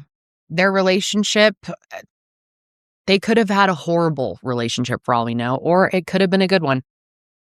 I don't know. There's not enough information. And like I said, it doesn't really matter when it comes to the context of her actual death. This was between Matthew and Alex, so investigators dug deeper into their history to see if they could uncover anything to explain what happened. As I explained earlier, Matthew and Alex met when they were co-workers at a clinic in 2020, and as far as the affair goes, each of their parents have sort of a different idea of what happened. His parents said that it was definitely a affair, whereas her parents only described him as someone that she worked with. And without Alex being able to give her side of things, I'm positive there's a lot to their dynamic that we'll never truly understand. What I can say, though, at least from my research, is that unfortunately Alex may have slipped back into a not so healthy pattern when it comes to drinking and pill usage. Several sources have reported that she was struggling to maintain a steady income because of inconsistencies when it comes to her showing up for work and just problems at her job, and that Matthew was helping her pay rent. I'm not able to confirm this. This is just what some sources say. I also learned that Matthew was doing something else for her. Remember how I said investigators found 6 bottles of prescription pills at her apartment? Well, guess who was prescribing them? Matthew. And to be clear, it wasn't illegal for Matthew to be prescribing her pills, but it is highly unethical. She was not his client, and he knew about her history with addiction, and from what I can tell, he was getting her deeper into something that was incredibly dangerous given her past. And 3 days before the night of her death, she texted Matthew and said, "I shut myself out to the world. I needed a mental health break, and I'm not very hopeful at the moment about life." And of course, these are very sad, concerning messages, and because of this, Matthew says it's obvious that she was responsible for what happened, that she did this to herself, but her parents adamantly deny that she was in that kind of headspace at this time. Plus, they said that she didn't even like guns and had never shot one before, which I should point out is pivotal to this case. Earlier, I mentioned that the gunshot wound was to her left temple, and that her left hand was placed on top of the gun, and there was even gunshot residue found on that same hand. But what's super important to note here is that Alex was right-handed. So you're telling me that she just picked up a gun when she had never used a gun before with her left hand, her non-dominant hand? Matthew even told investigators that he thought it was strange that she used her left hand, that he had noticed that because he knew that she was right-handed. And to me, and this is just my opinion, it almost seems like he was trying to get ahead of that part of the story because he knew that it didn't make any sense. But that's not even where the weirdness ends, because remember how I said that the gun was clean and free of blood spatter? Well, so were her hands. There was residue from the gunpowder, but there was no blood. And this was an inconsistency that investigators, of course, brought up to Matthew when he was down at the station. For starters, I suck at shooting with my left hand because I am right-handed, right? Yeah. So I'm not going to do something with my left hand if I want it done. With her left hand, it was in her left hand. But then to have her left hand completely clean. It was in her left hand. I can't explain that. Even if she did do it to herself, there would be blood on her hand, right? I would think so. Yeah. Yeah. And then if you say what you did and put it back on, there definitely 100% should be blood on her hand, right? Yeah. Her hand is completely dry, clean. That's what my partner here is saying. Right now, all this evidence does not add up. I can't. I just want you to just think. I just want you to think about this and what you're... You're asking me to confess to something I didn't do. No, I'm not. I'm asking you just to think about it. I'm asking you to think about it. I'm asking you to think about your wife and your 4 kids. Oh my God. Matthew was also confronted with the fact that the blood around Alex's body had already started to dry. The reason why we are asking about the timeline so much, and you know, you're a doctor, the blood in around her on the toilet in the sink was dry already. Okay. When the police got there. So we're wondering, maybe is the timeline maybe just a little bit off? Because I mean, you know, as a doctor that blood doesn't dry that quick and doesn't start flaking or anything. And by the time that the police officer arrived, they noticed that it was dried already. And yeah, I mean, it's possible that I got up and went out and then came back and then went out again. I mean, it was not long. Not long. I mean, you think it's possible you maybe passed out at all? It wasn't. I don't think it would have been that long because the blood was starting to coagulate. It was that. Okay. Yeah. I mean, like I said, I may have gone. It's possible that I went out to try to find the phone and then came back and that was doing stuff and then went out to get the phone again. And I mean, I don't think I passed out at all. Did I remember? Pretty sure I didn't. But it wasn't long. I mean, it was not long. His whole story during questioning really started to fall apart. You could just tell he was trying to keep his story straight, that he was struggling. He knew it wasn't making sense, and the detectives just weren't having it. They're telling him, dude, this is not adding up.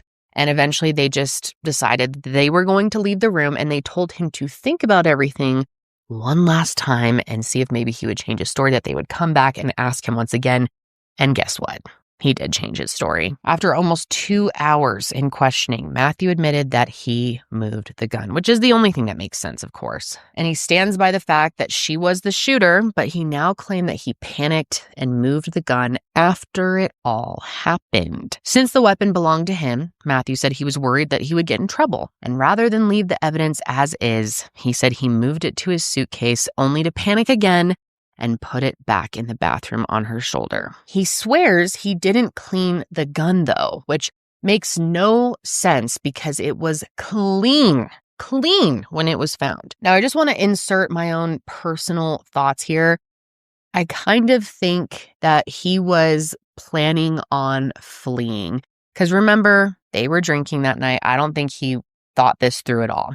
I think he may have thought, I'm going to put the gun in my bag and I'm going to leave it. I'm going to clean it, then put it in my bag and leave. And then he all of a sudden remembered, like, wait, I'm on camera here at this apartment complex. I cannot get out of this. I was here. So then he decided to stage it. I can't really make sense of his story any other way because it's so stupid. I don't know why anyone would stage a scene this way. And that's another reason why I describe this case as just bizarre. Everything about it to me is so bizarre. How this happened so quickly, Matthew's behavior, it's all just weird. So the change that I have, and I was scared. after this had happened, and I maintain that the shot went off behind a closed door. I was not in the bathroom when that went off. I will maintain that until the day I die. I did take the gun and I put it in my suitcase. I got scared for a second. I didn't know what was going on. I took the gun. I may have put it in the holster. I don't remember if I did or not. I put it in the suitcase, went back, looked at her, and said, yep. Went back to the suitcase, grabbed the gun, then put it back there. I don't know what my plan was there. I don't know what I was thinking. I got scared for a second, but that is what I did. Did you clean the gun off? I did not clean the gun off. So there's going to be blood inside the holster and blood inside the suitcase? There should be. If there was blood on the gun, there should be. That's all. I didn't clean the gun off. Your point of getting rid of the gun was why? I got scared. But scared of what, I guess? I don't know. Getting in trouble. Because I knew it was my gun. I got scared. And then I knew it was wrong. And I put it back in there. It was up here when I got it. Well, it must have took you a long time, because by the time the officers got there, the blood's dry. The other blood's coagulated. This is your time. I freaked out. I took the gun. I put it in my case. I brought it back. I put it on her chest. I moved. I was... Yeah. I believe you, man. I believe that you did that, but... Things were good between us. Things were fine. This was Were they though? Yeah. You just got punched by her ex-boyfriend at a bar. I don't give a shit about that. I don't care about that. But things were good? Yeah. You're That's why I honestly was saying here. that things were good. You guys have been dating for 2 years and you have a wife and 4 children at home. Things weren't good, Things were Matthew. fine. Things weren't good. She wasn't happy with that. And at some point, he also recanted his part of the story where he said he attempted CPR. And this, many believe, is critical to the case. Matthew now claimed he didn't know what to do, so he didn't actually touch her. Yet at one point in his career, he was an emergency room nurse, so he definitely would have known how to help her. And honestly, I'm just guessing here, but I think he realized he needed an explanation for why his clothes were clean, and saying he didn't touch her would explain that. And with his story flip-flopping like this, the detectives definitely didn't shy away from calling him out. Plus, investigators and many others don't believe that things were going as well as Matthew said that they were between him and Alex. Listen to this. As the investigation goes on, they end up finding more security footage, and it was from Alex's apartment complex, like I mentioned a little bit ago. And while they were viewing it, they were able to track what time the two of them got home from the bar. It was 2:05 a.m. They entered her building, and not long after, they see something interesting. Because at 2:24 a.m., both Matthew and Alex can be seen leaving her building together. Matthew is walking in front of Alex, and he noticeably doesn't hold the door for her. And maybe it's reading too much into it, but the body language there seems a little cold. But anyway, a few minutes later, around 2:30 a.m., they come back in, and the energy has continued to shift. Now, Matthew claimed that they were just going to his car to grab his headphones, which, side note, I think is kind of strange. They both needed to go get his headphones, and why did you need them that late at night? Maybe he used them when he's sleeping. Why would she go with you? I guess she could have. It just feels a little weird. And that doesn't explain why Alex's body language was so different all of a sudden. Because just looking at her, she appears to be impatient, she appears to be annoyed, and maybe even angry. She walked in front of him as they entered the building, and he can even be seen shrugging his shoulders at her, almost in a "what are you mad about" kind of way. Of course, that's just how I'm interpreting it, and there are different opinions about it, but that is also the way investigators interpret it. And when her loved ones saw this footage, they could see that she was sort of stomping her feet, which they laughed about in their interviews and said this is something that she was known to do when she was mad. And then, as we know, only 20 minutes after this, Matthew places that 911 call. So investigators believe that something had to have happened between them leaving the apartment and him making that call. But that something is still a mystery to this day. And what will forever bother me so much about this case, this pissed me off so much, is they never forensically examined her phone. They never summoned her phone records. It's truly so unbelievable to me. I can't wrap my mind around it, but listen to this. When they were walking back inside the apartment complex, Alex had walked into the building's entrance at first, and she's waiting for Matthew there. She stood there alone for a short amount of time while Matthew's still outside doing whatever it is that he was doing. And while she was waiting, she can be seen on her phone. But we don't actually know what she was doing on it. She could have been texting. She could have been texting Shane. She could have been texting someone about Matthew.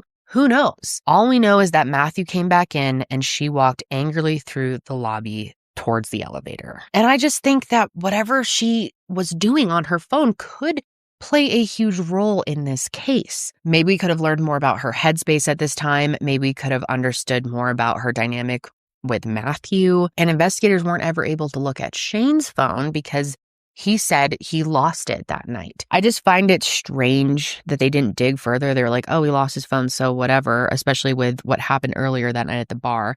But again, he definitely didn't kill her, so I'm not sure how much his phone would do. And so part of me wonders if she was texting him and she was annoyed with him because he wasn't responding, especially with what had just happened at the bar.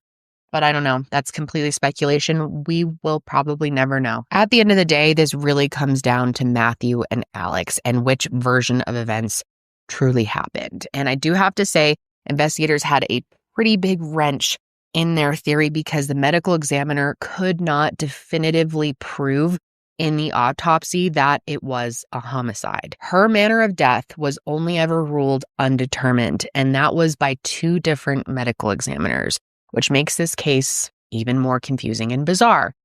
That being said, there was one glaring piece of evidence that ultimately pushed law enforcement to move forward with an arrest. While Alex was being moved from the bathroom floor, investigators found this little metal ring underneath her body. And it's not like the type of ring that you would wear on your finger.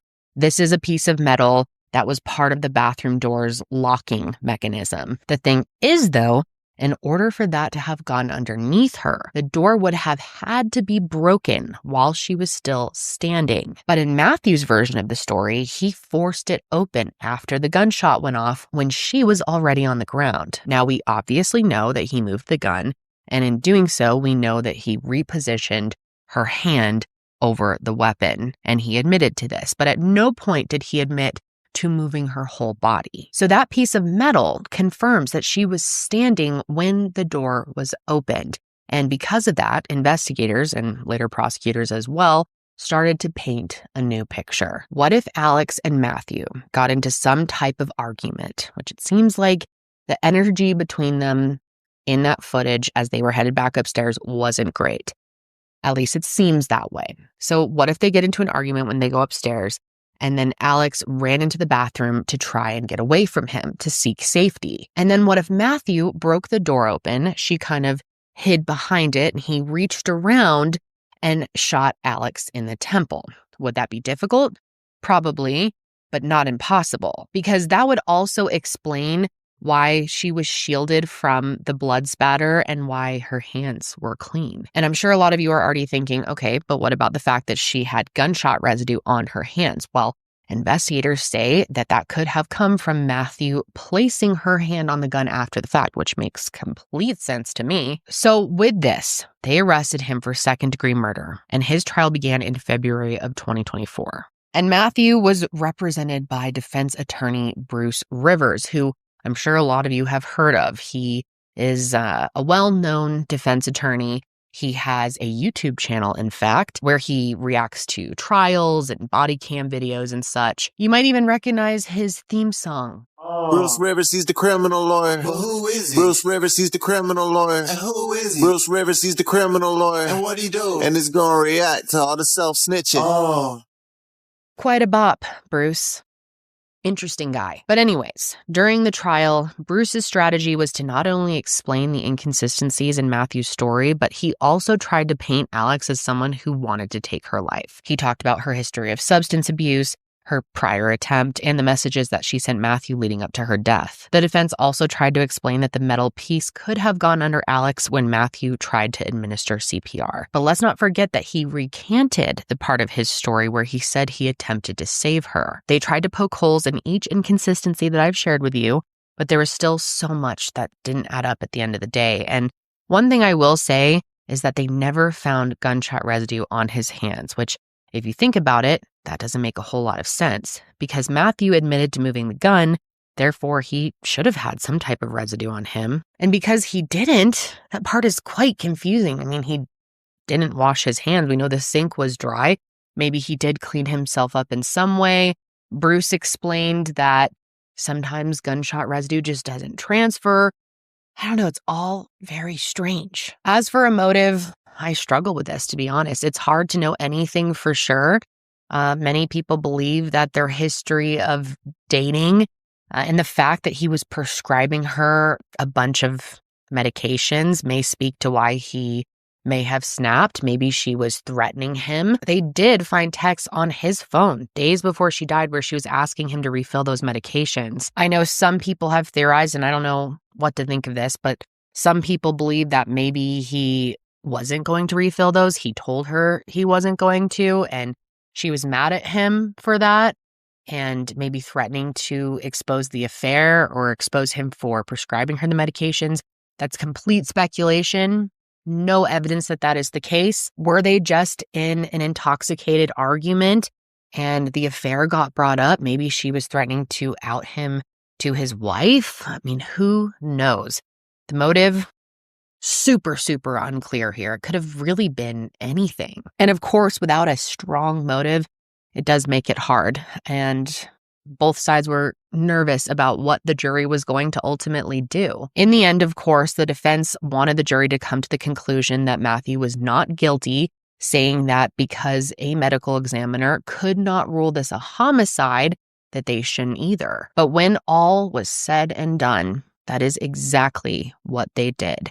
They found him guilty of second-degree murder in April of 2024, and he was sentenced to 30 years in prison. Like I said at the beginning of this episode, people are super torn on this verdict. And it's hard for me to say. I very much lean towards guilty. There is a part of me that thinks I can kind of see where there would be room for reasonable doubt. But I think ultimately the evidence is strong enough. But don't get me wrong, it's tough. I had to think about this for a while because it is just so weird. And during sentencing, several people gave victim impact statements on Alex's side, asking that the judge give Matthew a sentence that is reflective of his actions. Meanwhile, his parents also spoke and asked the judge for leniency. Matthew's family does not believe he is guilty. They are adamant that the jury got this one wrong, and he has tried to appeal. He filed an appeal in June, but the original conviction was upheld. I think despite there being justice, though, Alex's loved ones are left with a lot of questions, and the big one being why? Why? And obviously, because there's not a straightforward motive, a lot of people struggle to believe he's guilty. I definitely want to hear what you guys think on this one, whether you think he's guilty or not. And either way, I'm curious to hear your thoughts because this one has really bothered me. Before I go, I do want to end with a few more notes about Alex. Since her passing, she has been deeply missed by all of her friends and family. Two of her friends and her parents actually get together often to tell stories and memories about her, which I think is a cool way to keep her memory alive. And her parents also built a chicken coop in their yard, and they call it Alex's Coop, which I loved that, and I think she would have loved that too. Not only because she had a deep love of animals, but I guess right after she died, her parents had found a rooster in their yard. To them, it was sort of like a sign, and so now they have about a dozen chickens, and raising them reminds them of her and helps them feel close to Alex at the end of the day. The cemetery where she was buried is also near their house, so they're able to visit her often. And Alex's case just makes me so sad because she was so young and she had so much life left to live and so many more people to help. She should absolutely still be here today. And it makes me sick thinking of all that her family and friends have had to go through. But that is going to be it for me today. Like I said, please let me know what you think of this one. I am looking forward to reading your thoughts, but I will be back next week. And until then, stay safe out there. Hello, everyone, and welcome back to another year of True Crime with Kendall Ray 2026. Here we are, and thank you so much for joining me. As always, if you're new to the show, then welcome. So happy to have you, and make sure to click subscribe so you never miss an upload from me. So, guys, today we're kicking off the year by talking about a case that so many of you brought to my attention when I covered Eliza Fletcher midway through 2025. And it's because Sydney's case is very similar. We're going to be talking about 25-year-old Sydney Sutherland and her heartbreaking story. Just like Eliza, she was a young woman who was out on a run when she was murdered. Her story is absolutely heart-wrenching. I mean, it's just so unnecessary and out of nowhere. I mean, no one could have seen this coming. And I actually mentioned Sydney briefly in the Eliza Fletcher episode. I knew some of the details, but I didn't get fully into it until preparing for this episode.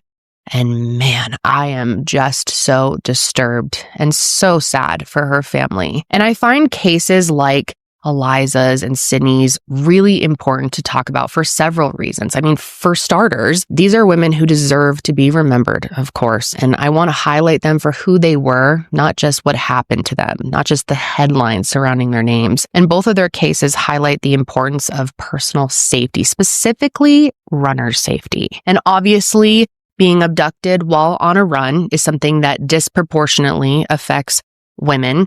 And as much as I hate that the responsibility gets put on us, it is on us really to learn how to better protect ourselves. That's just the world we live in.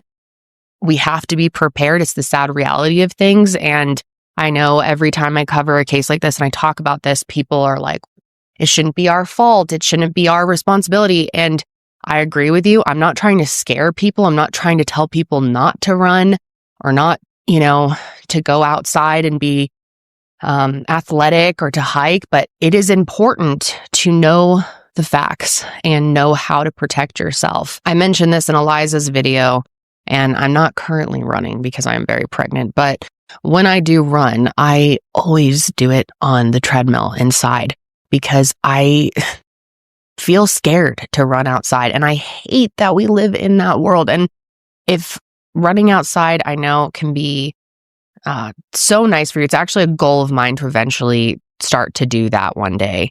I know it can be such a relaxing thing, so good for your mental health. And I don't want to discourage anyone from doing that. I'm just talking freely about how I feel. I mean, it's terrifying learning about these cases, and these women never thought what happened to them would happen. It was just never a thought for them when they put on their shoes and left on their run that they wouldn't be coming home. We'll, of course, talk more about this later. We'll talk more about personal safety and runner safety.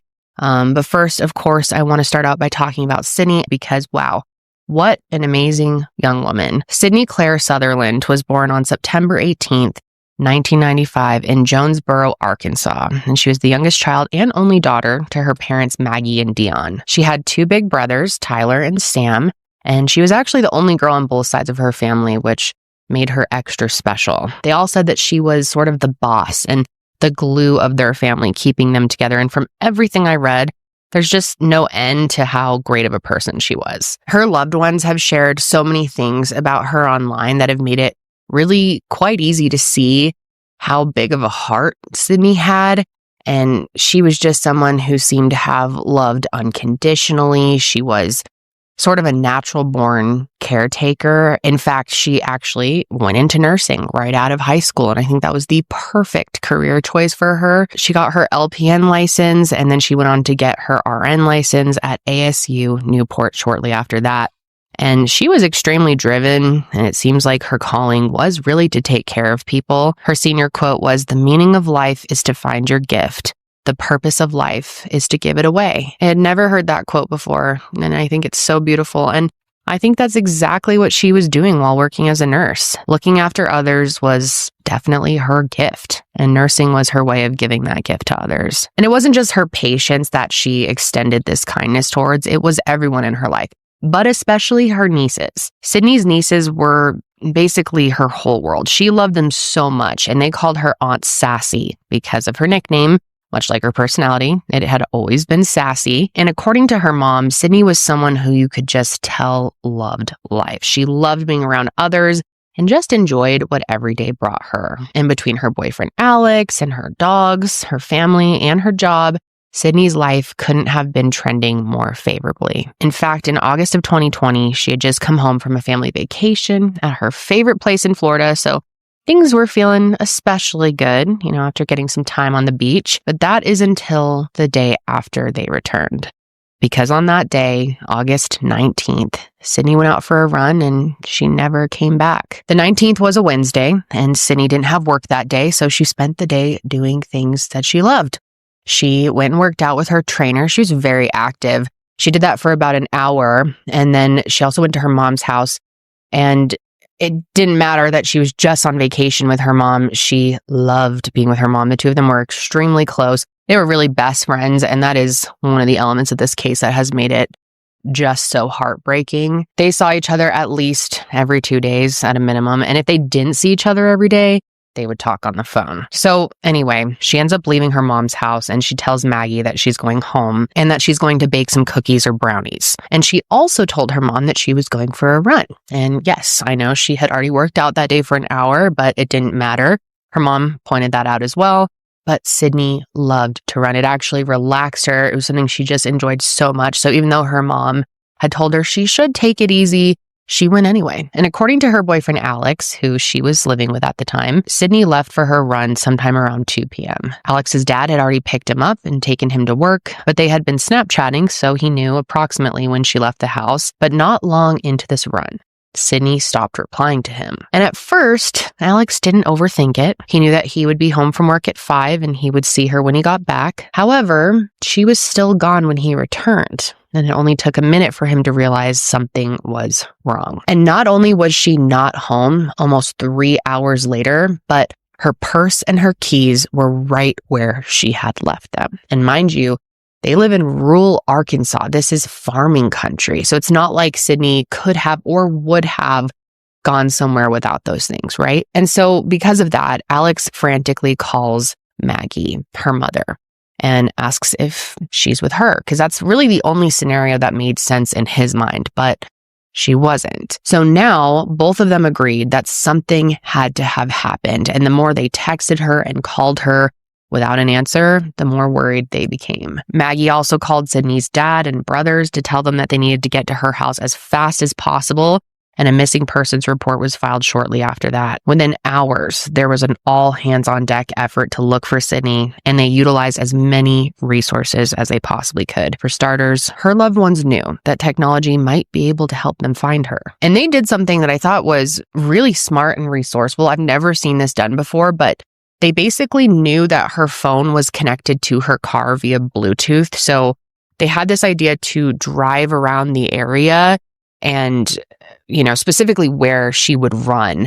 And then they would call the phone and hoped that the call would connect to the car, and that would tell them if she was in that immediate area. Now, this unfortunately didn't end up working, but yeah, I thought it was a good idea and something for people to remember. They also tried to gain access to her laptop so they could see if they could find her phone location that way, but it sounds like that didn't work either, unfortunately. And when it came to law enforcement, they wasted really no time getting started with a ground search. Of course, it started out at Sydney's house and fanned out from there, and they made sure to check the route that she would typically run. And like I said, this is a rural farming area, so that region in general is just pretty desolate. Sydney would normally leave her house and jog down County Road 41, which about a half mile from her house turns from a paved road to a dirt road. And If you're watching this episode, you can get a pretty good idea of what it looks like, but if you're not, just imagine a dirt road with flat plains on either side. It's not somewhere that has any kind of surveillance video, obviously, so if someone disappears from around there, the likelihood of it being seen are pretty slim. Therefore, it was super important that they got as many people out there as possible, as many bodies, as much help as they can when they're physically combing the area. They utilized helicopters and canines, and they also leaned heavily on the community, which thankfully sounds like a wonderful community. It's a very tight-knit group of people, very small. These people are definitely willing to help because Grubbs, the city that she lived in, had a population of like 500 people. So when one person disappeared, obviously this was just a wild moment for everyone. I mean, no one saw something like this coming, and everyone sort of felt the impact. In fact, the sheriff at the time, David Lucas, was personally connected to the case because he knew Sydney and her family. Not only had his kids grown up going to the same school as her, but his daughter dated one of her brothers. And he says that as soon as he got the call that Sydney was missing, he just knew he was going to do whatever it takes to try and find her. And really, the whole community sort of brought that energy. During the first day, over 150 people came out to help search for her. And if you put that, into the lens of there only being 500 people there, 150, I mean, that's a lot. That's more than what? 20%? That's like 25%, 30%. I'm so bad at math. So yeah, that is 30% of the city of Grubbs, which is pretty incredible. And on top of that, someone made a missing persons poster, and tons of people were sharing her information online, just hoping that they could spread the word about Sydney as quickly as they could. And they knew based on some Ring camera footage her brother found that she was wearing a white tank top, black shorts, and pink shoes. And that description, and also this last known photo of her, was being circulated. And one thing that everyone was worried about right off the bat was the fact that County Road 41 crossed over Highway 67. And that means just about anyone could have pulled off the road, snatched her, and been hundreds of miles away already. And to make matters even more difficult, when they were given the location of her phone's last ping, they weren't actually able to find it because there aren't many cell phone towers out there. And so that ping was not a very accurate description of her last known location. Everyone did everything they could that day. But unfortunately, eventually the sun set and it was really, really dark out there. So law enforcement had to call off the search for the day. It was impossible to keep looking for her. They had to put their efforts on pause just for the night because reality is they needed to be able to see where they were going. Now, her brothers and some of their friends, on the other hand, never stopped looking. And it sounds to me like not her family and not even Sheriff Lucas were able to sleep that night. Maggie says that she was terrified that she would never see her baby girl again. And she just agonized over the idea that Sydney may be out there calling for her, and that she couldn't hear her, she couldn't get to her, she couldn't help her. And truly, this fear was felt by everyone. And the determination to find her picked up early the next morning, as soon as the sun was out. And that included law enforcement looking closely at Sydney's inner circle. However, after questioning her family and her boyfriend, it was obvious that nothing had been going on in her life that would point to any of them being responsible. Of course, they definitely questioned Alex particularly hard, being her partner, but they felt that he was being honest about the status of their relationship, not to mention the fact that he was at work, so he had a rock-solid alibi, meaning that whoever took Sydney was likely someone who she didn't know, or at least someone that wasn't in her inner circle, which, of course, made this even harder. And investigators, of course, thought one thing that's really going to help us here is if we can find her cell phone, because if they could track that, their hope was that it could lead them to her. And thankfully, with the help of Apple, they did manage to find it that day. They were able to pinpoint a much more accurate location for it on the 20th. And when members of the search team went there, Sydney's phone was found almost right away. And what shocked everyone, though, was the fact that it was only a 1/10 of a mile from her house, and it was in perfect condition. There was no damage to it at all. They could even see that an audiobook that she had been listening to was on pause. And this told them two things. One, that she was almost done with her run. She was almost home when she was abducted. That location was about 300 yards south of that overpass and super close to her house. And then 2, she likely put that audiobook on pause so that she could talk to someone, and that someone was probably the person who abducted her. Who that person was, though, was still a complete mystery. However, they did get a big lead that day. After seeing all the attention in the media, a UPS driver came forward to say that she remembered seeing Sydney on County Road 41 at 2:30 p.m. on the day that she went missing. The driver saw her on her way to make a delivery, which she remembered because she had slowed down to avoid dusting her out or the truck kicking up too much dust. But when she drove back down that same road after making the delivery, Sydney was gone. Now, this was huge for the investigation because it provided an approximate time and location for Sydney's abduction. Investigators previously knew that she didn't open a Snapchat that her friend sent her at 2:41 p.m., which meant there wasn't about an 11-minute window when she was taken. And honestly, when the public first heard about the UPS driver, there was, understandably some skepticism about her possible involvement. But she ended up being cleared very quickly because of the GPS device in her truck. It turns out, though, that she actually wasn't the last person that saw her. That same day, the sheriff got word that a local farmer, a guy named Quake Llewellyn, was claiming that he saw her too. And Sheriff Lucas was told that this Quake guy is someone that he should take a closer look at. And it wasn't hard to find him because he had been part of the search efforts. Not only had he physically searched for her, but he was also part of the Facebook page. And not to mention, Quake's family was very well known in the area. The Llewellyns were named the 2016 Jackson County Farm Family of the Year, and they were among some of the top farmers in the region. Quake himself operated a family farm nearby, so getting in contact with him was quite easy. And when they spoke with him the first time, he gave a very short and simple explanation for what he saw. He said that around 2:45 p.m., he was on his way to check the wells and the rice fields, and he saw Sydney running on County Road 41. He claimed that he didn't stop and that he didn't see her when he drove back down the road about 20 to 25 minutes later. And keep in mind, Quake actually knew Sydney. They were a couple of years different in age. He was older than her, but they had gone to the same high school. So it's not like he could have, mistaken her for someone else, but unlike the UPS driver, investigators were not so sure that Quake was telling them the truth. They were, of course, asking people in the community who they thought may have done something like this, and Quake's name just kept coming up. People had some strange things to say about Quake as well. According to Alex, Sydney's boyfriend, who had hung out with Quake in a group setting on a few different occasions, there were rumors that this dude would eat roadkill and that he would even put animals in the microwave to watch them die. Of course, I don't know if any of that's true, but if it is, oh my God. And then there were also allegations that he previously stalked a young woman and that he had been caught peeking into bedroom windows. So yeah, I can see why people were thinking maybe it was Quake, and investigators felt wary of him right away.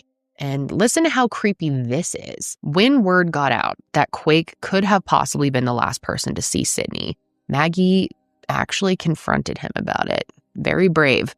And she didn't do it in an aggressive way by any means. She just wanted to ask him directly what he saw. Well, all he told her was that, yes, he saw her running, but that was it. That's all he saw. And then he gave her a hug and said, "I hope you find her." And this all happened at the command post. And Maggie said that the second the interaction was over, she had a sinking feeling that he knew more than what he was saying. And the following day, on the 21st, that proved to be true. Now, once Quake's adoptive dad got word that Quake was the last person to see her, he ended up reaching out to law enforcement himself. And he basically was like, "Why don't I bring him in? We'll come sit down for a formal interview and you guys can talk to him and see that he's innocent." And the investigators and the sheriff were like, "Absolutely. Come on in. Let's settle this." So they went in, and at first he stuck to the same story, that he saw Sydney running and nothing else. And then he consented to letting them search his truck, which I'm sure had him shitting bricks, because as soon as they examined it, it was obvious that his car was involved in Sydney's disappearance, because not only was there a dent on the front of the hood, which was consistent with hitting someone, but they also found evidence of what looked like blood on the back tailgate. Plus, there was hydraulic fluid poured in the back as well, suggesting that he was attempting to cover something up. And if that wasn't damning enough, his dad, who was still under the impression that Quake was innocent, offered up his phone. He said, this should clear things up, right? He couldn't imagine that his son could be involved in this. Specifically, he told them that Quake had the Life 360 app downloaded on his phone, and he suggested they search it to prove that he was innocent. And I'm sure you're familiar with it. We've talked about it so many times, but Life 360 is a family location sharing app that allows users to track other users that they're connected with and see their location and movement activity. And the amount of data that it tracks is really extensive. So it would easily prove that either Quake was involved or Quake wasn't involved. And I'm sure Quake was sitting there like, Dad, what are you doing? Because it will shock none of you to hear, I'm sure, that his Life 360 showed that at the exact time it's believed that Sydney was abducted, he was driving north on County Road 41. It showed that he drove over the overpass and stopped and immediately turned around and started driving south. Then it showed that he stopped just on the other side of the overpass for 8 minutes, near where Sydney's phone was found, and then he turned around again and got on Highway 67.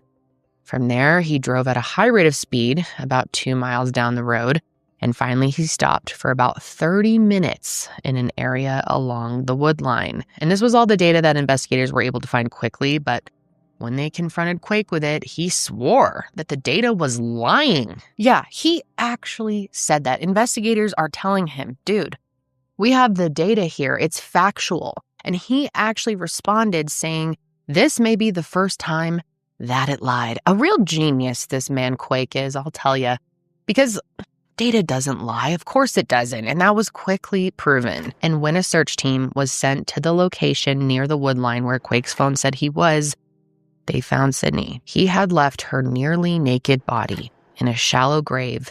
And based on her condition, they couldn't say exactly what caused her death, although it was later confirmed to be multiple blunt force injuries. But based on how her clothing was removed, which was also later confirmed, it was clear to everyone that he sexually assaulted her. And as they were working to process the scene, Quake was being confronted once again with their findings. And only after they told him that they found her body did he finally confess. After showing some very performative emotion, he admitted that he did in fact kill Sydney, although he said that it was an accident, because of course he can't just be honest.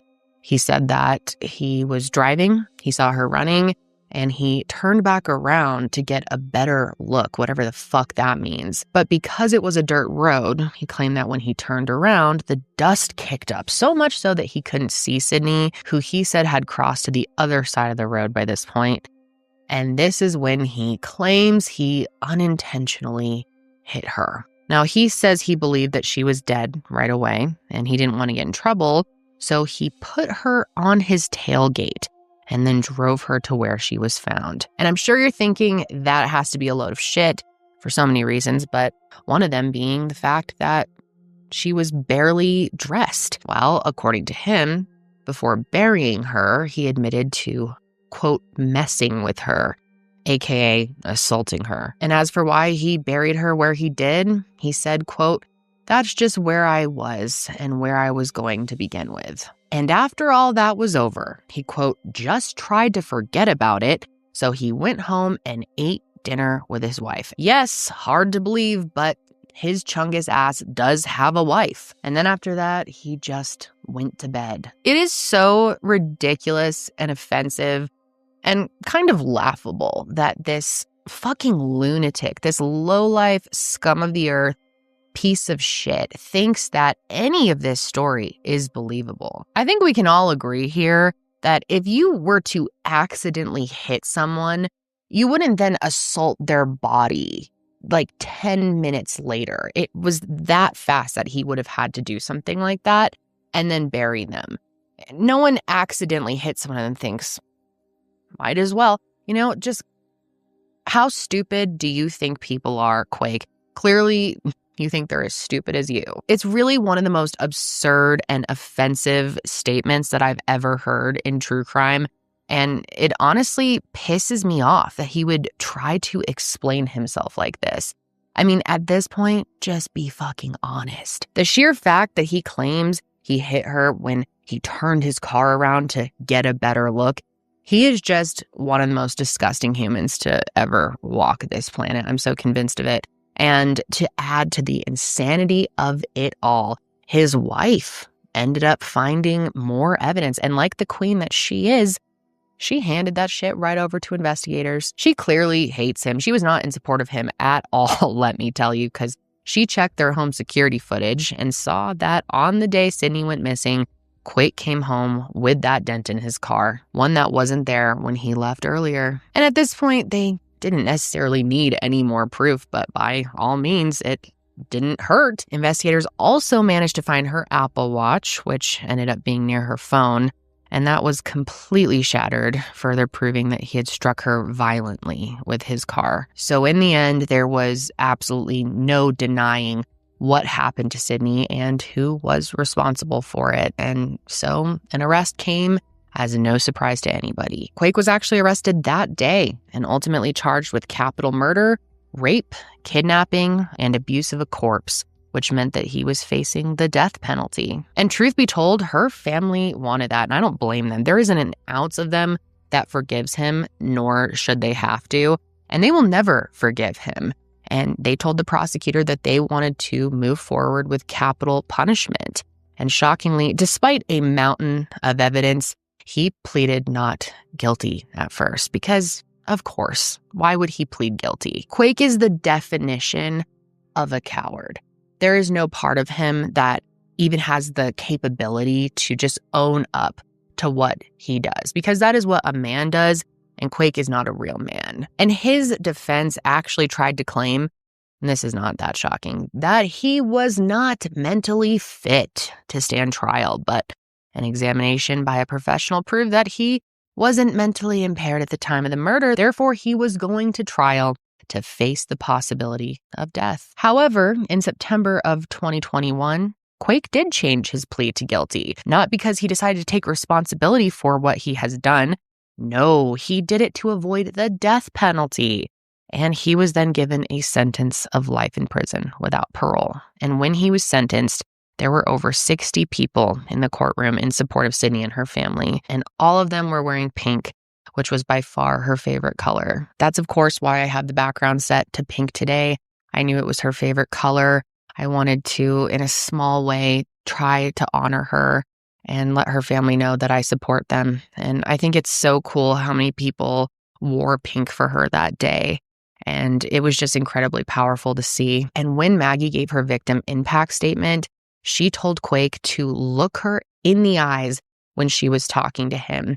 And I thought that was so brave, so powerful, because so often we hear of these monsters not even looking at the victim's family when they're in court. So I was really impressed that she had the courage to tell him to look right at her. She then told him that Sydney was not his to take and described how he had the nerve to hug her with the same hands that he used to kill her baby girl. Both she and Dion told him what a monster he is and how special of a person that he stole from them. Dion specifically said, quote, "You're a 300-pound coward that hit my 100-pound daughter with a 3,000-pound truck." Now, I am not one to fat shame others, but when it comes to Earthquake, I am in full support. And no surprise here, of course, but his wife did file for divorce just weeks after his arrest.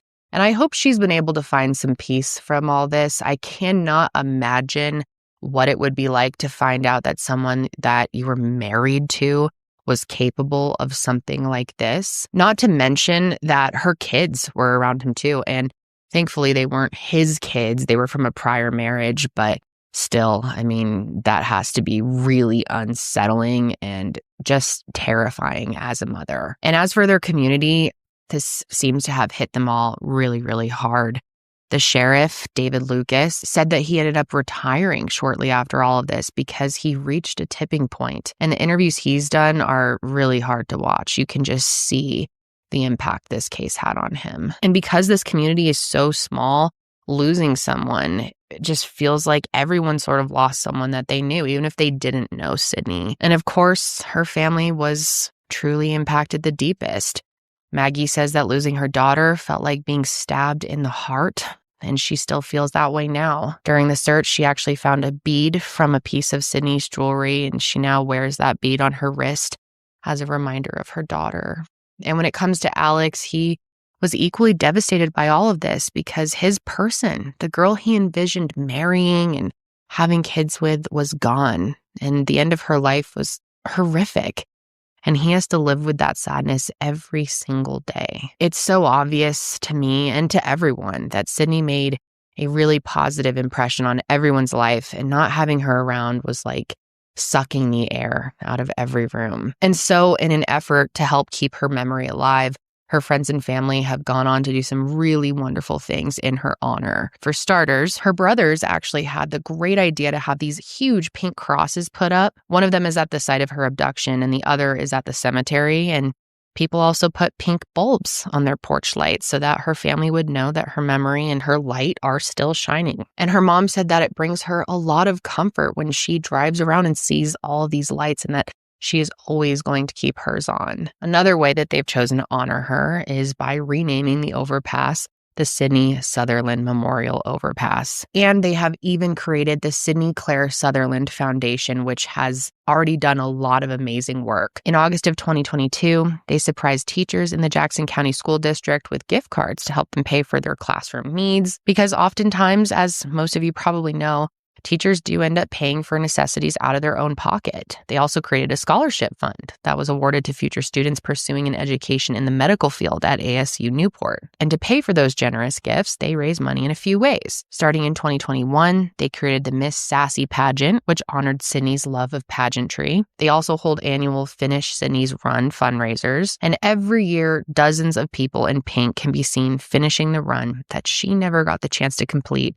And I've always found efforts like this to be incredibly touching.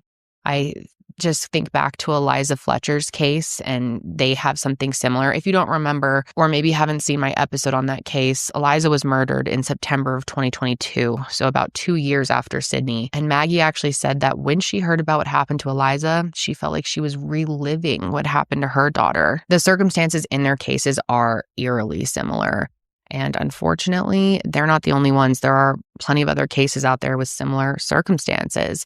And like I said in the beginning of this episode, that's one of the reasons why I wanted to talk about this case today, because of course I don't want to instill fear in any of you or stop you from doing what you love. But the world we live in, unfortunately, is very dangerous and scary. And that's especially true for female runners, especially those who run alone. These stories are not one-off tragedies. It's so important that we continue to talk about safety measures and ways that we can try our best to prevent these horrible events from happening, because I don't want people to stop doing what they love. I don't want you to stop running, walking, hiking, jogging, whatever it is, getting outside. If that is your way to escape, that is your way to get exercise, you should be able to do that. It's something that I eventually want to do. I hope, one day I feel brave enough to get off the treadmill and actually take my running outside. It's scary, and I don't say that to freak people out. I just say it to be honest. I'm just sharing my true feelings about it. But I think it's important that we talk about some precautions. And some of those precautions include sharing your route and an estimated return time with someone, running in well-lit areas, and also, this is a big one, varying your route so that you can avoid predictable patterns. Also, keeping your phone charged and easily accessible. And on that note, keeping your volume down and noise cancellation off so that you can hear your surroundings, which I know is such a bummer. I love noise cancellation. I constantly even have to remind myself that it's safer in like the grocery store to have even just one earpiece in, or not to have that noise cancellation on unless I know I'm in a safe environment. But it's hard because obviously you want to blast your music and tune out the world. But lastly, you definitely want to trust your instincts and just be aware of your surroundings, even if you're trying to, like I said, tune out the world. because if something starts to feel off, you don't want to miss it and you definitely don't want to ignore it. And this is obviously not a comprehensive list. There are many more things you can do. It's just the main ones I thought I wanted to focus on today. And I'm always open to hearing other tips from you all because, like I said, I want to be out there running by myself one day. I know it would probably feel really good. So if you have more suggestions and encouragement to others out there, or you just want to vent about how shitty it is living in a world like this where you have to think about things like this, no matter where you live, where you are, I encourage you to put those thoughts in the comments. After Eliza Fletcher's episode, there was a great discussion happening, and I'd love to see that again. There's so much support for each other, and it was really cool to see. And then I also wanted to mention that there are several organizations out there that focus specifically on runners' safety. This includes Run Her Way, a global nonprofit that seeks to make the world safer for women and girls who run. There's the We Will campaign, which is a campaign that raises awareness about sexual harassment and safety concerns for female runners. There's Trailblaze Hers, which is a running group in Boston that aims to empower women to feel safe while running. And there are so many more. So if you are a runner, female or not, I encourage you to look into resources that are local to you and learn more about ways that you can keep yourself safe while running. But what is so heartbreaking to think about at the end of the day is that Sydney did take a lot of these precautions. Even though she was on a route that she typically ran, she didn't always run it on the same schedule. And then considering her audiobook was paused, we know that she was being aware of her surroundings. And I just hate that someone can do everything right and still be faced with that kind of evil. Sydney didn't deserve that. Eliza didn't deserve that. Nobody deserves that. And by sharing their stories, I hope that we can honor their memory and remember them for all the good they brought this world, all the love that they shared, how many people were positively impacted by them, and not just remember them for how their lives ended. But that's going to be it for me today, you guys. I really emphasize this today. Stay safe out there, and I'll see you next week. Hi, everyone. It's Kendall. And Josh from Mile Higher Media. And as most of you guys know, last September, we launched our foundation, the Higher Hope Foundation. And honestly, it's been pleasantly surprising how much we have been able to do in our first year, thanks to all of you. The amount of grants that we have been able to offer to victims, families of victims, as well as similar-minded nonprofits in the advocacy space. It's just been an amazing first year. Yeah, we just wanted to thank you so much for all of your support out there, whether you've given a donation, whether you've purchased merch, which again, all merchandise at milehighermerch.com, 100% of proceeds goes to the Higher Hope Foundation. So that's been absolutely huge for the foundation since we've made that change, but also just by viewing our content, listening to our content, or supporting any of our sponsors, all of that goes into funding the grants that the Higher Hope Foundation is able to give. And so far in 2025, we've dispersed over $210,000 in grants, scholarships, and projects, and we've also processed over 25 grants. And right now we are in our season of giving, and we're only $40,000 shy of reaching our full impact goal. So obviously we'd love to meet this goal, and we intend to meet this goal. Closing this gap means helping 8 more families or organizations that are still waiting for the help that they deserve. And so every gift, no matter the size, and by the way, every single cent that you donate goes directly to grants, 100% of that. And every little bit of it makes a huge difference for us and will help people who are still waiting. And during our season of giving, we're going to be matching every dollar up to $50,000 of donations that are made during this time. And if we reach our goal, we'll also reach our year-end impact goal, which will be huge for the foundation and huge for all of those out there who need help. Yeah, and it will allow us to start 2026 strong. You can get involved directly and place a donation over at higherhope.org/donate, or you can start your own fundraiser and get your family, your friends, your coworkers involved over at higherhope.org/get-involved. Thank you and happy holidays.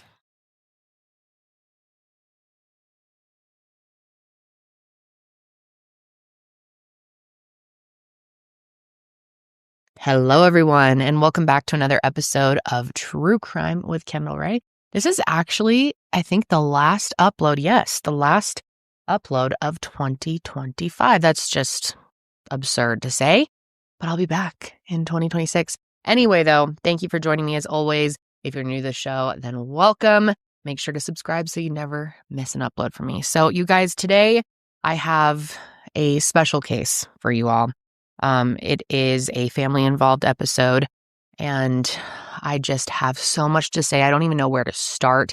This case is so truly frustrating and puzzling with so many different complexities that by the end of this episode, you probably will have more questions than answers, which is where I'm at too. I think everyone is. That's just how this case is. I've looked into it extensively at this point, and I still just struggle to make sense of it all. But I have the honor today of Steve and Renee Patton joining me, Morgan Patton's parents. And I spoke with them yesterday, and these two, they're just so amazing. I just was so moved emotionally talking to them, and have been during this entire experience, because they love their daughter so much. I mean, they are the definition of incredible parents. And yeah, their love for their daughter just transcends everything. Now, you may have heard of this case previously on other podcasts. It's been covered a few times, but there is actually new information out now that I'm able to share with you today that, in my opinion, is quite compelling. So if you've already heard of this case, you've got to listen to what I've got to tell you today. Like I said, I am just really itching to get into this one. I have so much to say. So let me start, of course, by telling you about Morgan and what an amazing person she was. I mean, wow, salt of the earth individual, just a massive loss. So she was born on October 1st, 1995 in Lebanon, New Hampshire.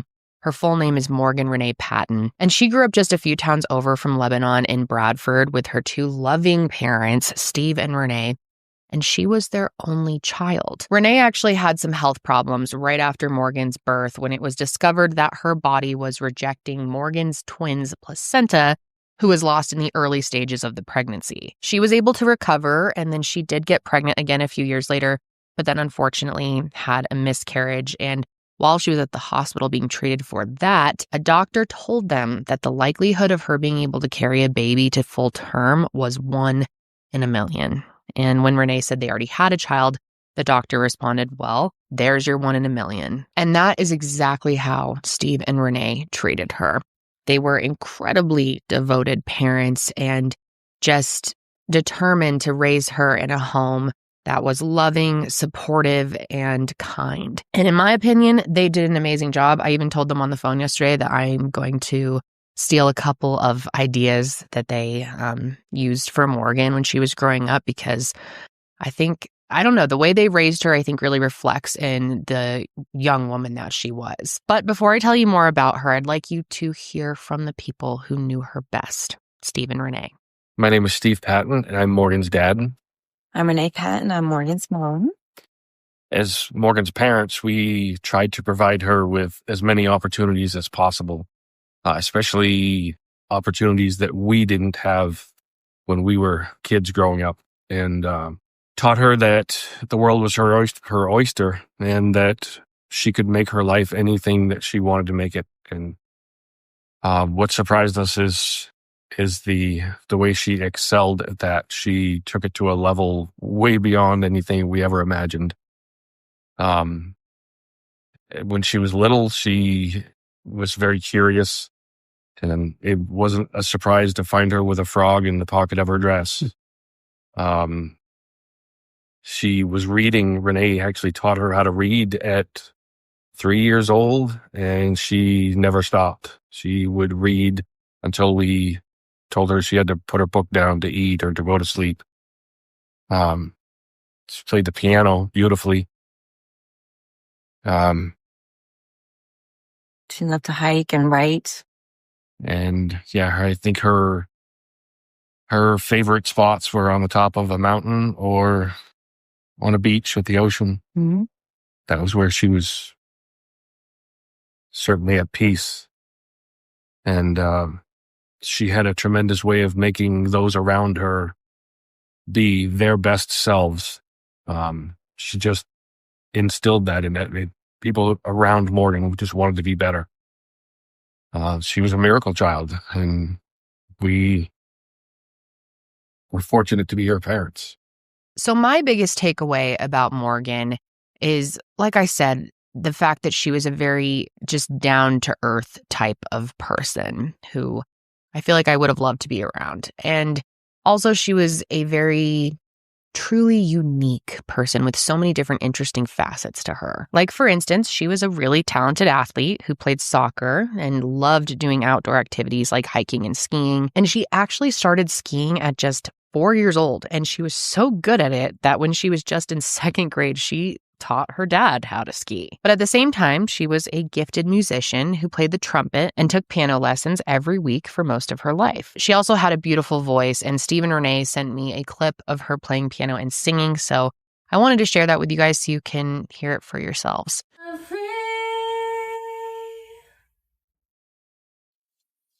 Free falling, then I'm free. Free falling.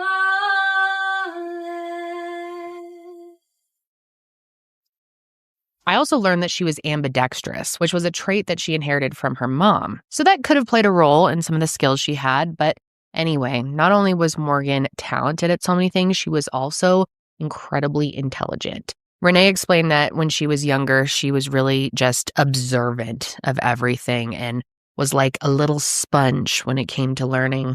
And one thing that she loved from a very early age, like as soon as she could, was reading. She always had a book in her hand. Steve told me that when she was about 8 or 9-ish, he had found an old edition of To Kill a Mockingbird at a garage sale, and he bought it for her. Which, To Kill a Mockingbird, which when I was in middle school, I thought it was Tequila Mockingbird. So I was not quite as intelligent as Morgan, but I did read that in middle school, and that's like the age I feel most people read it is middle school, maybe high school. But at her young age of 8 or 9-ish, she devoured that book. She even wrote out her thoughts in the margins and would reread that same copy every single year, even into her 20s. But her intelligence wasn't just in her academics. Morgan was also very clever just in her personal life. And Steve and Renee said that anytime she had to make any sort of decision from a very young age, she was a very careful person about it and would really think through everything. She had a whiteboard in her room where she would put down the pros and cons for her choices that she had to make, like going to a friend's house or signing up for a class that she was interested in. And once she was done with that, she would sometimes write Steve and Renee a whole letter about her decisions and why she made them. And Morgan wasn't just in tune with herself. She seemed to be very aware emotionally of people around her and cared for them. And a great example of this is a story that her friend Sophia told, and her father retold it to me yesterday, and I'm going to try my best to tell you the way that he told it to me. But basically, Morgan was picking up Sophia for school one morning, and as Sophia was walking to her car, she slipped and fell on the ice. And when she first fell down, she just kind of laid there. And Morgan, from far away, picked up on the fact that something had to have been going on for her to just lay there kind of defeated, And knowing that something was wrong, she got out of the car, and instead of just helping her up or asking her what was wrong, she just laid down next to her and eventually asked her what was going on. And Sophia explained that her cat had just passed away, her cat Skittles, and so she just laid on the ground with Sophia for a while and let her talk about her grief until eventually she said, okay, let's go to school. And I love that story because I really think it shows how in tune Morgan was with her surroundings and how caring and careful she was, which I think is important to remember.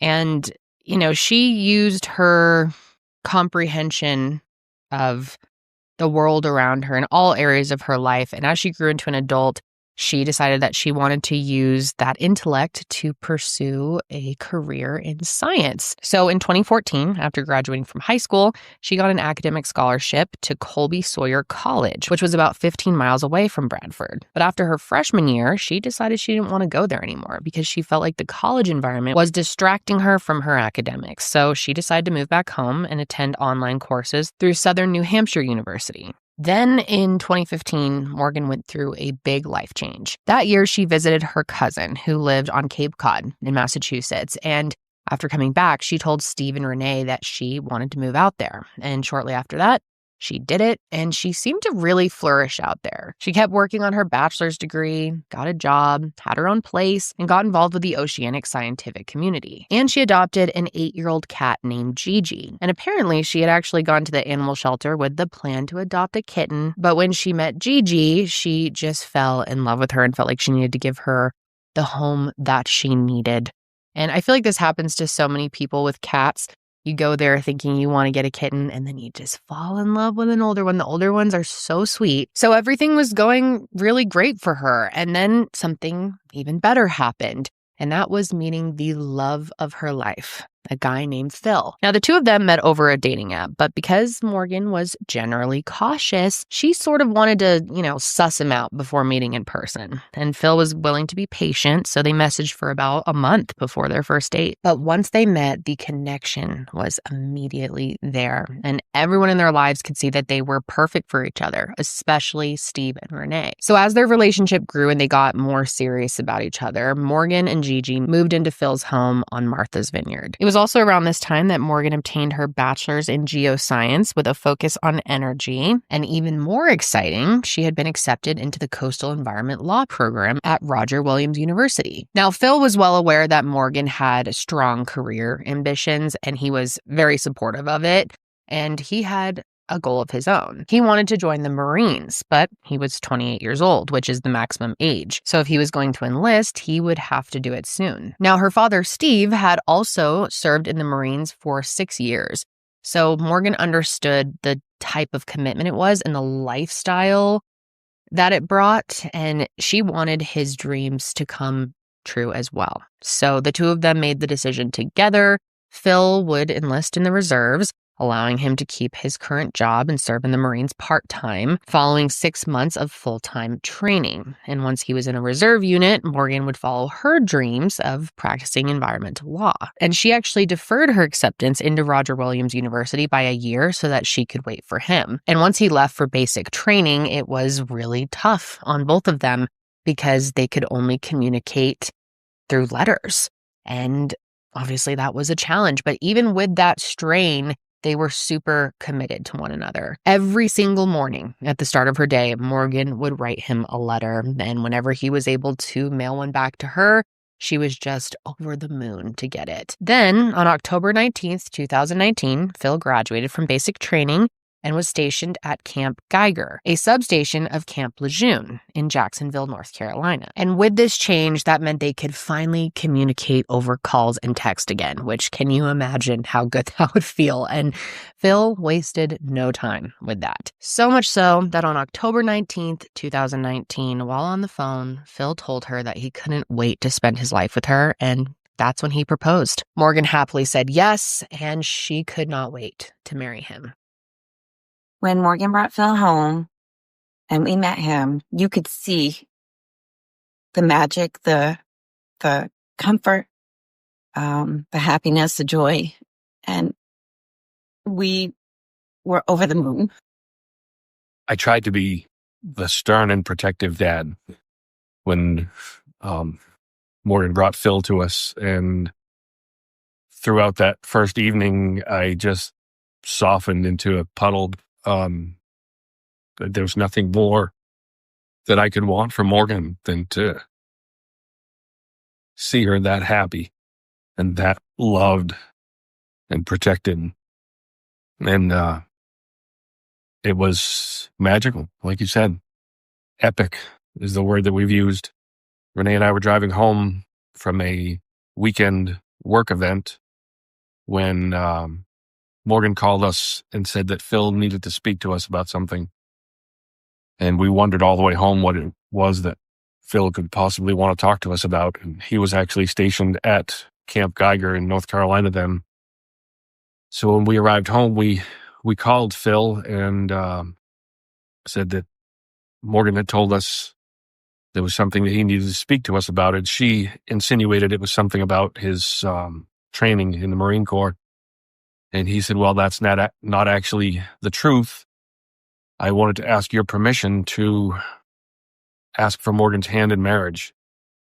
And Renee and I were silent for maybe 10 seconds on the other end of the line. And it probably seemed like a week to Phil waiting for our response. But then we told him how we felt about seeing him and Morgan together and how we felt about their relationship and welcomed him into the family. This was really such an exciting time in Morgan's life. I mean, she had a wedding on the horizon, and her dream of studying coastal law was just right around the corner. But tragically, Morgan never got the chance to live out her dream that was coming true because her life was unexpectedly cut short in such a horrific way.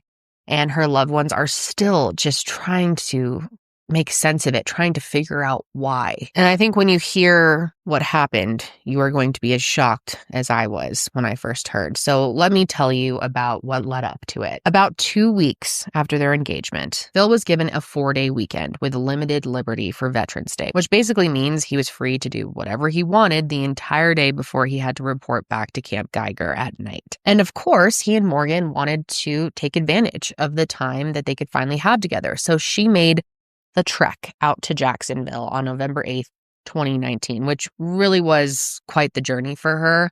Just to get there, she had to take a ferry, a bus to Boston to then catch a flight to New York, and then another plane to Charlotte, and then another small commuter plane to Jacksonville, and finally an Uber to her hotel. All of this took her about 13 hours of travel by herself. And so by the time that she checked into the Baymount Hotel, she was exhausted. And since Phil wasn't able to leave the base that evening that she got in, they were going to meet the next day at 8 a.m., first thing.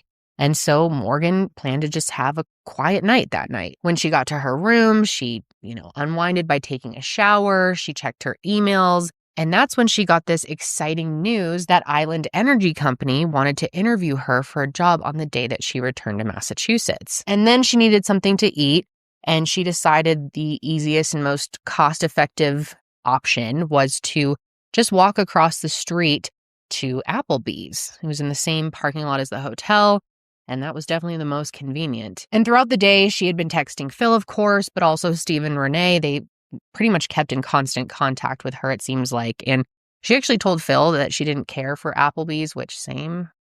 But she decided to go because it was right there. So shortly after 7 p.m., she left her hotel to walk over there. And at this point, it was dark. So when she went over to the restaurant, she walked under the streetlights instead of taking the more direct route, which would be straight through the dark parking lot. And I think that alone just shows you how thoughtful Morgan was to take that extra step to go out of her way, walk under the lights. She was safe. She was careful. And that's what makes what happened to her that night all the more mind-boggling, because shortly after 10:45 p.m., a resident in Maysville, North Carolina, called 911 to report a horrible car accident across the street from their home. A truck had been driving 88 miles per hour in a 55 zone down a dark, rural road when it suddenly turned to the right off the road. Then the driver turned the wheel to the left, but overcorrected and ended up driving right past the lanes of traffic off the road, hitting a tree,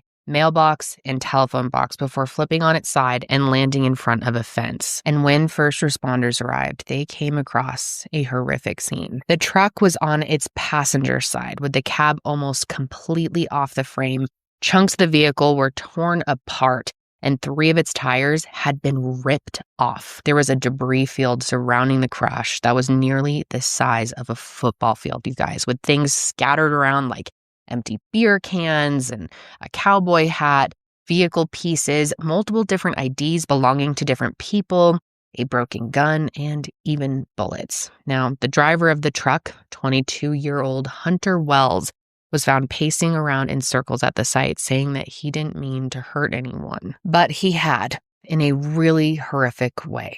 A passenger, who was Hunter's roommate and friend, 20-year-old Charles Cornwall, was partially ejected with his legs sticking out of the back window. He was unconscious and horribly injured, so much so that first responders didn't think he was actually going to make it, but he was airlifted to the hospital. But the absolute worst part of it all is that Morgan Patton was found lying face down near the front of the vehicle, with a part of it pinning down her ankles. And based on how she landed, it seemed like she was possibly ejected through the passenger side window. It was also believed that she wasn't wearing a seatbelt. Now, EMS workers lifted that piece to free her, and while at first she was showing signs of labored breathing, it was in fact too late. At 11:07 p.m., Morgan Patton was declared dead at the scene at just 24 years old. No ID was found for her, though, so she was tagged Jane Doe until the next morning, when she was identified through her cell phone. And if you haven't heard of this case, I'm sure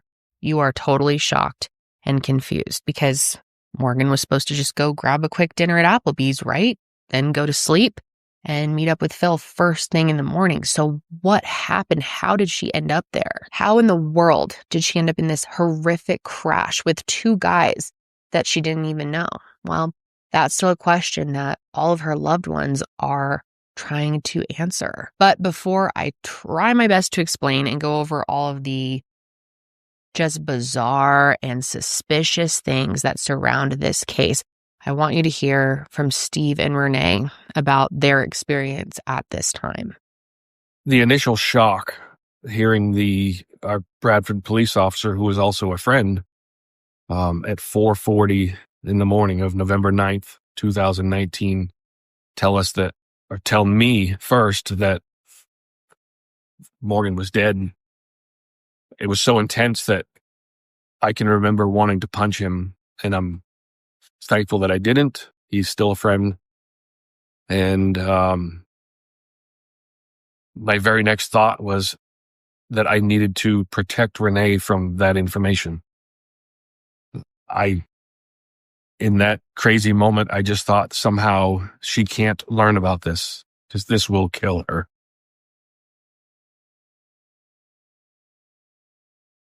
I had to hear Steve say it several times before I could really process it. And I just remember being like, that's impossible. Morgan wasn't driving down there.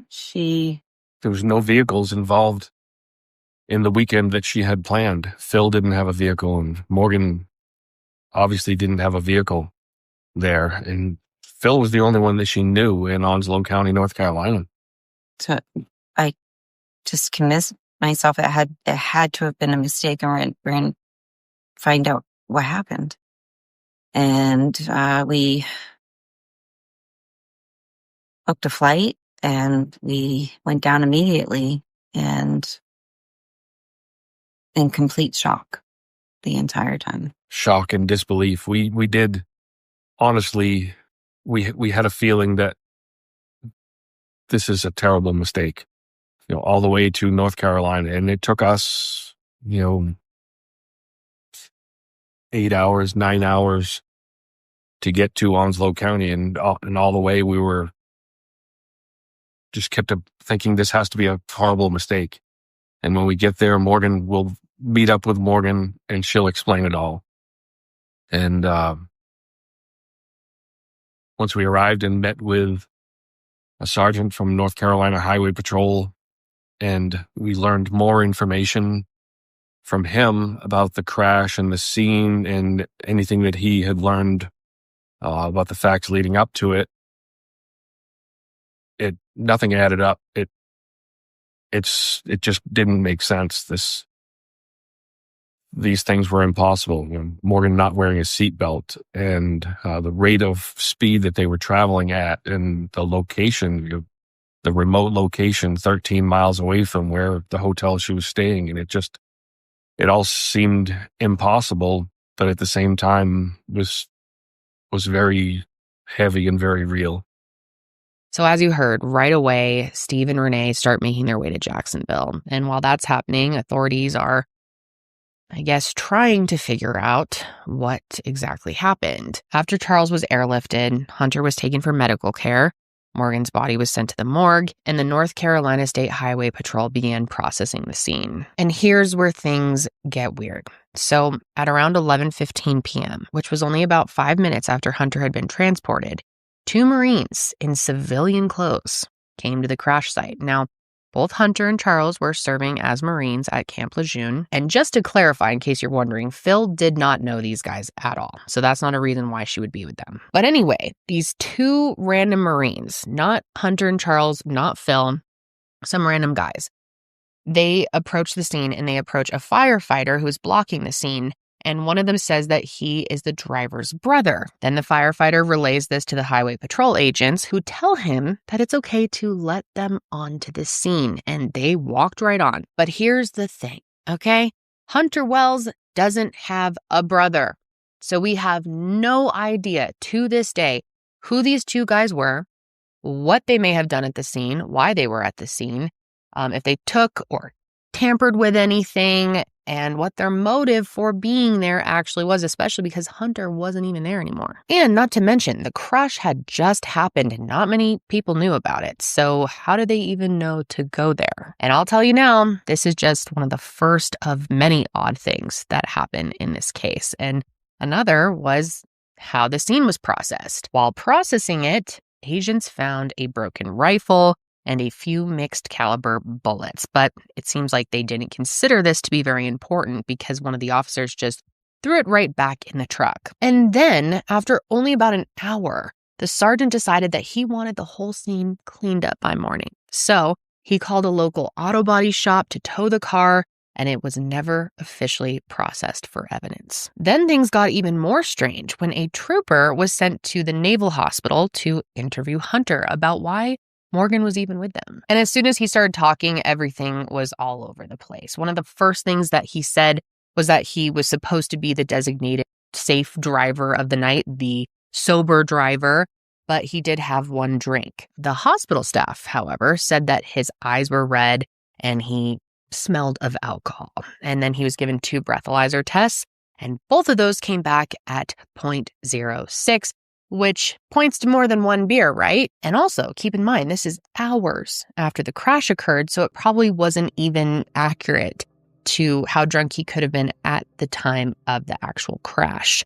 And then when he starts to explain why Morgan was with them, which is what everyone wants to know, his story doesn't make a lot of sense. He states that he and Charles were at the local Applebee's when they met her, and after chatting and drinking together, they invited her to go shoot guns with them. He goes on to claim that the 3 of them left the restaurant, stopped to buy beer, went to his house to pick up a gun, and then were on their way to go shoot. And there are a lot of things that don't add up with his story, so let's break it down. First of all, the police were never able to verify that they stopped anywhere for beer. There is a Circle K that was between the Applebee's and the crash site, which police believed would be the most likely place they would have gone. But when they checked the surveillance cameras, none of them were seen. And then Morgan's phone GPS doesn't show anywhere that they would have stopped either. So that's a major hole in the story. But there's more. It turns out Hunter had a roommate living at that house, so you would think it would be easy for them to confirm if they went there, right? But they've told different stories about this, and Steve actually talked to that roommate, and he told him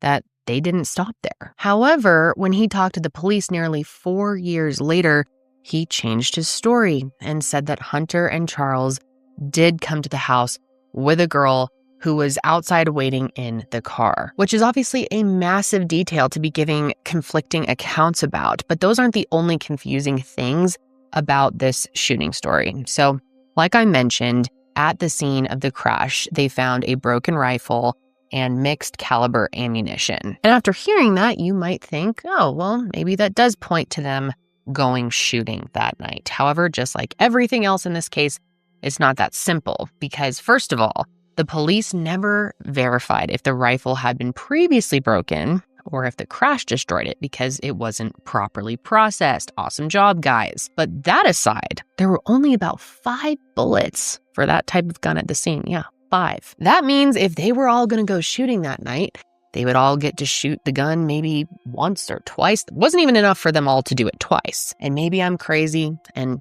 to be honest, I don't know anything about shooting guns. I've never been to a shooting range, so I guess I can't completely speak from experience, but I think it's just common sense that sounds like a huge waste of time. Plus, Hunter never explained where they were going to go shooting. There is a government shooting range just about 7 miles up the road from the crash site, but that's not open to the public, and anyone going there at night needs authorized permission. It's not something you just roll up to. And maybe you could argue that they were going to just find some open space to go shoot around, but they didn't even have a target. And they, like I said, had 5 bullets. And of course, none of that explains why Hunter was driving so fast. Remember, he was driving 88 miles an hour. And while there are just so many things that don't add up about this story, the thing that stands out to me the most is Morgan's character. This just doesn't make sense for her and the type of person she was. We know how much she calculated every decision she made in her life from a young age. Remember, I told you guys she was using a whiteboard for pros and cons, even for little things, so much as going to a friend's house.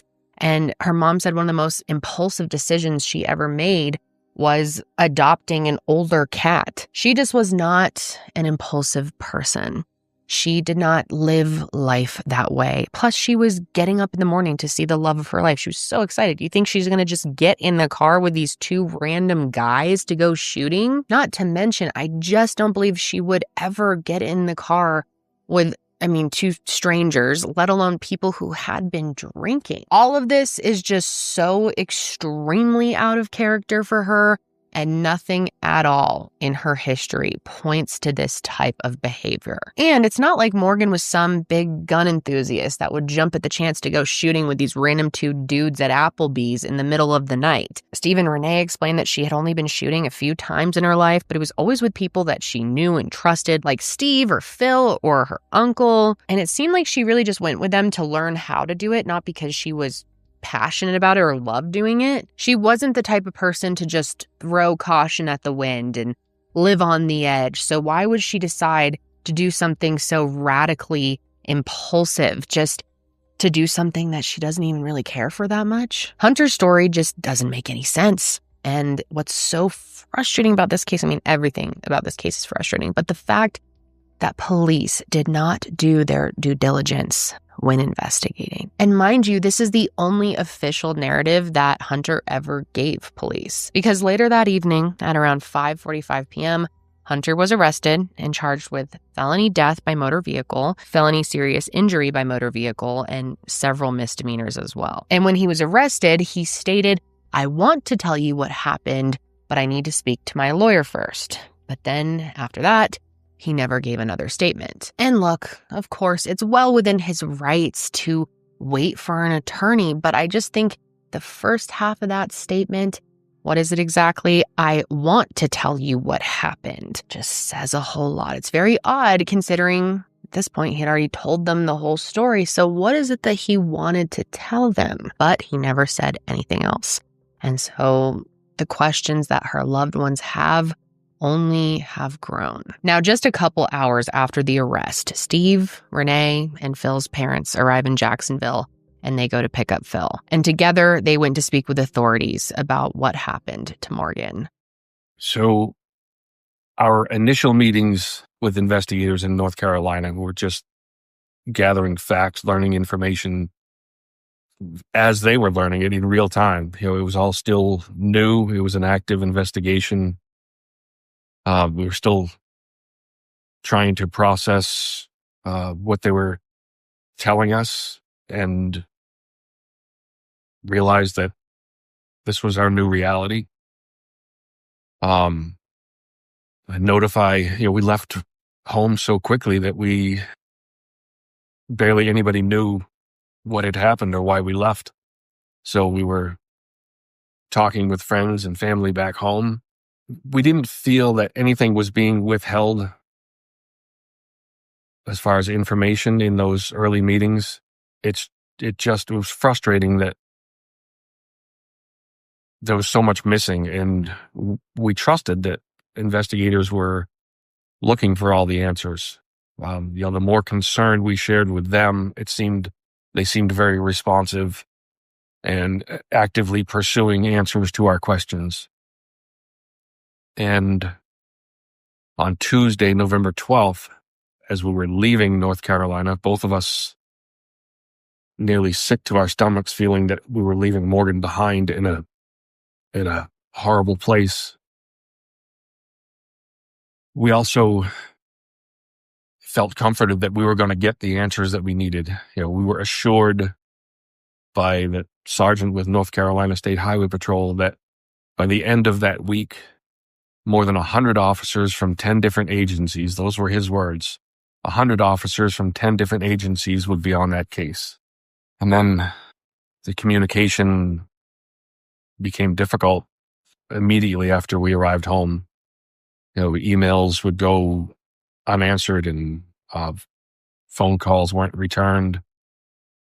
And a family friend who is a great attorney here in New Hampshire suggested that we hire representation in Onslow County just to, if for nothing else, to bridge that communication gap that was created just from geography.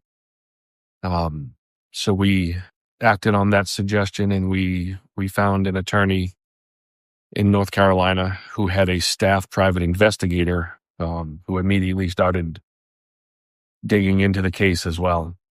So as you heard them say, at first, it seemed like the investigation would be treated with care. But after going back to New Hampshire, they felt like they needed to take matters into their own hands. And this is when they were able to gather more information. Now, I'm going to be honest with you. There is just a lot of complex details and also conflicting information in this case. And so I'm going to do my best to explain everything that the Pattons were able to gather. And I want to start out here by talking about what happened at the Applebee's when Morgan first met Hunter and Charles. So like I said before, at around 7:05 p.m., Morgan left her hotel room, took the longer route to walk under the streetlights, and then entered Applebee's. When she gets there, she takes a seat at the bar in between a couple and a group of friends, and then orders a Sam Adams Oktoberfest beer and a crispy chicken salad. And while she's waiting to get her food, she ends up chatting with one of the bartenders, and she tells them that she had just gotten into town and that she was there to see her fiance. Then around 8:24 p.m., Hunter Wells and Charles Cornwall entered the Applebee's wearing cowboy hats and flannel shirts, which made the staff there refer to them as the Cowboys. So they take their seats across the bar from Morgan, and based on text messages, we know that they notice her pretty much right away. And these text messages, in my opinion, tell you a whole lot. And this is one of those bits of information that has not previously been out in any podcast or media. And the Pattons just got a hold of these sometime over the summer. So anyway, at 8:51, Hunter texted Charles and said, "She's interested. Keep talking." Then a few minutes later, she keeps looking over. Then sometime between 9 and 9:30, the couple sitting next to Morgan leaves, and that's when Charles and Hunter swoop in to approach her and take those seats. Now, this is just my opinion, but those text messages right off the bat, again, this is my opinion, but to me, it's giving predator. Now, two bartenders that were there that night spoke to the Pattons' PI and gave their account of what they witnessed between the three of them. And one of them said they were having a polite conversation that seemed casual, and then the other said that the two guys were pushing Morgan into having a conversation. And to that bartender, it looked like she was trying to be polite, even though she didn't seem interested in engaging much with them. And what's really interesting to me is this second bartender was a woman. And it makes me wonder if she was picking up on something different than the male bartender was, because I don't know. I think as a woman, maybe she had experiences, her own lived experiences that made her sense how Morgan was possibly feeling, because it's interesting that she notes that, but the other one doesn't. But even so, both bartenders, the man and the woman, were shocked to find out that Morgan would have ever been in a car with the two of them afterwards. They both did say that the guys offered to buy Morgan shots and another beer, and they remembered serving her the shot. However, they can't confirm if she actually drank it. Now, around this time, at 9:14 p.m., Hunter texted his other roommate, and he said, "If she comes back with us, the house is yours. Yours and Cornwall's room is mine and his." So it's pretty obvious what their intentions were here, right? To me, it seems like Hunter wanted him and Charles to take her into the bedroom alone with them and do who knows what. Now, at the very least, it does show us that he was planning on getting Morgan out of that Applebee's. Then, after that text was sent at 9:41 p.m., Charles paid for his and Hunter's tab, which included 2 double shots and 3 single shots of Jack Daniels, as well as 4 20-ounce beers and then another 16-ounce beer. And it's believed that one of the single shots and the 16-ounce beer was for Morgan. Now, here's where things get weird, okay? So at 9:42 p.m., Morgan texted Steve and Renee and said, "Okay, going to sleep," followed by, "I'll text you in the morning," which made them assume that she was back in her hotel room, but she wasn't. It turns out that she kept texting with Phil well after that. At around 10:24 p.m., she said she couldn't wait to see him. And then about a minute later, she texted him, "Also, people bring cocaine onto base through pizza, just by the way." And he responded, "Do they really?" And at 10:40 p.m., she responded with, "Yes, they do." And that last text was sent from her phone. And mind you, this was only about 10 minutes before the crash, which is crazy. And there was really no context at all as to why she said that. And it's actually unclear when Morgan even left the Applebee's because no one saw her leave, and there was no surveillance footage.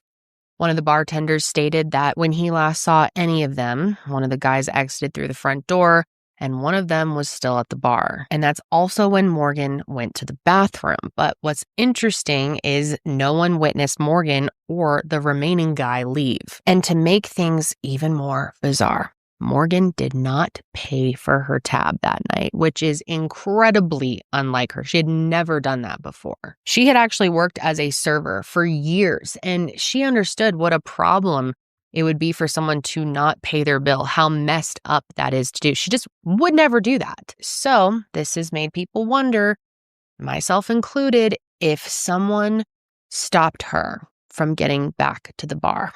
And this would have been possible because it turns out that the bathroom is near a side exit that leads to the parking lot, which could be a potential spot for someone to force her out without anybody seeing. And like we know, one of the bartenders said that one of the guys wasn't in the restaurant at this time. The other one still was. So what's incredibly frustrating, though, is that, like I said, Applebee's has no surveillance footage inside or outside in the parking lot. Nothing. It also appears that police didn't look at any of the surrounding businesses' cameras either, which is just maddening. They did try to eventually look at traffic cameras, but by the time they did, all of the footage had been erased, so that's awesome. And as for what happened after the crash, the Pattons learned some key information there too, specifically about what Morgan's autopsy revealed. Her autopsy was conducted on Monday, November 11th, and her cause of death was determined to be blunt force trauma,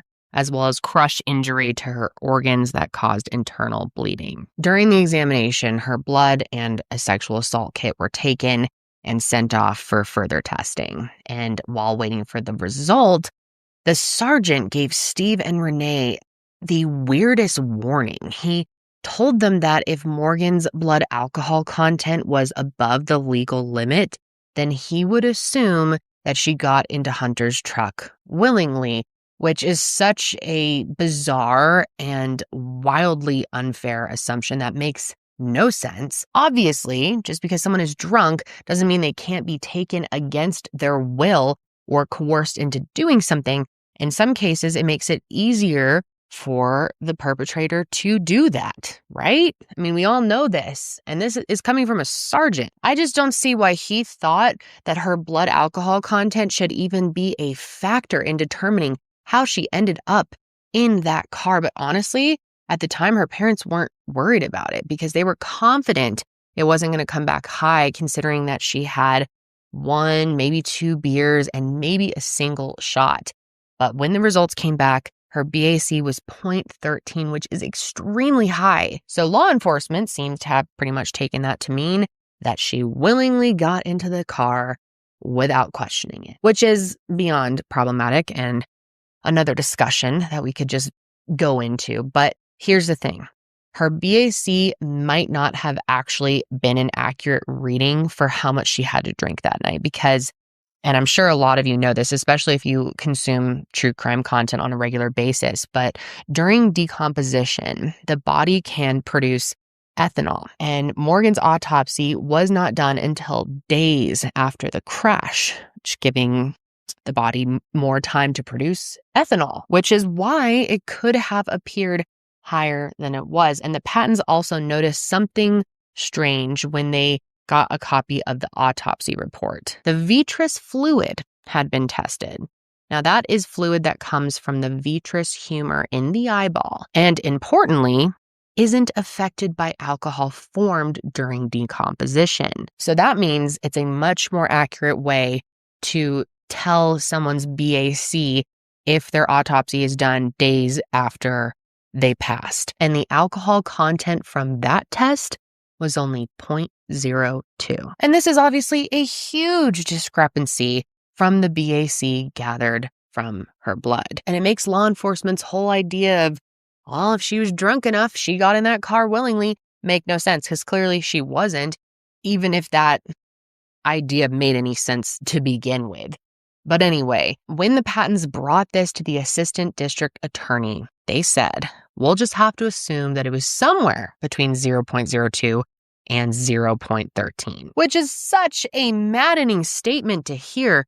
That is, in what world does that make any sense? And to get a response like that, especially when the sergeant told him that that number was going to determine how much investigative work they were going to put into figuring out how she got in the car. And as far as her toxicology report, nothing else came back detected in her system, but it wasn't exactly extensive, okay? They only tested for benzodiazepines, cocaine, gabapentin/pregabalin, and opiates/opioids. There were no tests done for synthetic drugs like GHB. And if you don't know, GHB is the date rape drug, or roofies. And that means that if her drinks were spiked at Applebee's, it wouldn't be in the report. And around this time, Steve and Renee learned even more about the condition Morgan was in. Their lawyer was able to obtain photos of Morgan at the crash site, and they show that Morgan's belt on her pants was still buckled and intact, but her pants were unzipped and had been horizontally cut under the zipper. So hearing that, you may think that her clothes could have been torn during the crash, but none of her other clothes had been ripped or damaged whatsoever. And investigators also didn't seem to have any answers as to how this actually happened. That being said, I'm sure you're thinking maybe the answers will be in the results of that sexual assault kit. Now, when that came back, there were no signs of trauma, but there was a small amount of male DNA present. Unfortunately, not surprisingly, investigators said they didn't have enough probable cause to request DNA from Hunter or Charles. Keep in mind, though, Morgan had yet to see Phil, so it's very unlikely, pretty much impossible, that it would have been his. And that's not the only place that DNA was found. There's also foreign DNA found in her fingernail scraping from 3 contributors. One of them was from Morgan. The other 2 profiles were too small and difficult to separate, but it was determined that at least one was male. And that, of course, makes us wonder if it was from Hunter or Charles. Now, speaking of Charles, the Pattons were also able to learn some interesting things about him. So his injuries were extensive, and that included a broken wrist, tailbone, breastbone, and 4 ribs. He also had a ruptured diaphragm, lacerated spleen, a collapsed lung, and more. Now, Steve and Renee didn't know this at the time, but the Marines were actually conducting a line of duty investigation into Charles's conduct, specifically his underage drinking, because it might affect his disability compensation. Like I said earlier, IDs belonging to random people were found at the crash site, including in Charles's pockets. And it seems like he may have been using at least some of them to get alcohol. So for this inquiry, which happened after he was released from the hospital, Charles had to do a phone interview. And during it, he tells them that he doesn't remember anything about the accident or anything leading up to it. Convenient, especially when you think about the fact that out of all the injuries he had, out of all the injuries that were listed, traumatic brain injury isn't one of them. But even though he says he doesn't remember anything about the accident or anything leading up to it, he somehow does remember that he was wearing a seatbelt and that he was sitting in the passenger seat. But even though an official reconstruction of the accident never actually was done, emergency workers believed that he was not wearing a seatbelt. He also said that he didn't think he drank that night because he claims the hospital told him that he didn't have any alcohol in his system. Wow, dude, what a load of shit. We know this isn't true because his BAC was 0.13. And even with these discrepancies, the line of duty inquiry report was submitted and stated, there is no evidence to suggest Lance Corporal Cornwall consumed alcohol prior to the crash. And it's hard to accept that that is the result they came to, considering there was clearly evidence that he had been drinking. Just such a load of shit. It is infuriating. And when Steve informed the Marine Command staff, they told him there's nothing we can do about it because Charles had already been discharged. But this actually wasn't the only time he gave statements. In October of 2020, the ADA's office finally interviews Charles, but of course, he's claiming he can't remember anything. Ugh, what a shame. In this interview, though, he does say that he lived in Hunter's house and that he knows he had a history of speeding. And he also told them that he knew that Hunter had previously driven drunk and crashed his car on his own wedding day in April of 2019. Sounds like a real stand-up guy. But one of the most significant and infuriating things he told them was about the first time he saw Hunter after the crash. Turns out that after Charles got out of the hospital, he went over to Hunter's to grab his things. And when he showed up, Hunter was having a party. Yes, that is right. It is just beyond disgusting thinking about how he could do this after taking someone's life. He could throw down with his buddies, have a party. It's just... Some people are just so fucking horrible. It's hard to even wrap your mind around how you could operate like that. But it gets worse. Apparently, Hunter was so excited to see him that he said to Charles, "You owe me. I saved your life." And he said that Hunter told him that the reason Morgan was with them was so that he and Charles could hook up in the back seat while Hunter drove them around. Now, this is obviously a news story and very different from the shooting story. I mean, if the two of them wanted to hook up, if it was consensual on Morgan's part, which I don't believe, why not go to their house or to Morgan's hotel room? Why would they do it in the back of a speeding car with some guy driving them? And aside from how illogical that is, it doesn't align with Morgan's character at all. Although I'm not dismissing the idea that something was being done to Morgan in the back, that she was being assaulted. But there is just no reality in my mind where Morgan would be consensually hooking up with this loser in the back of this truck. There is just no way.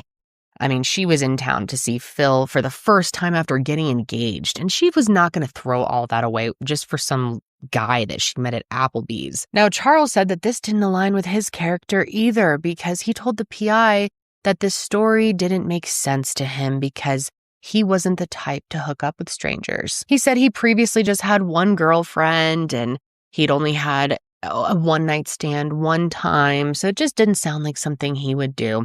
And he felt like Hunter didn't feel remorseful and that the two of them haven't talked since. So that's interesting. But when the Patton's PI spoke with him in August of 2021, he told them that he and Hunter hadn't actually talked about the crash at all. And at that point, he distanced himself from Hunter even more. He said that he doesn't remember Hunter very well, and he just knows he didn't have the best character.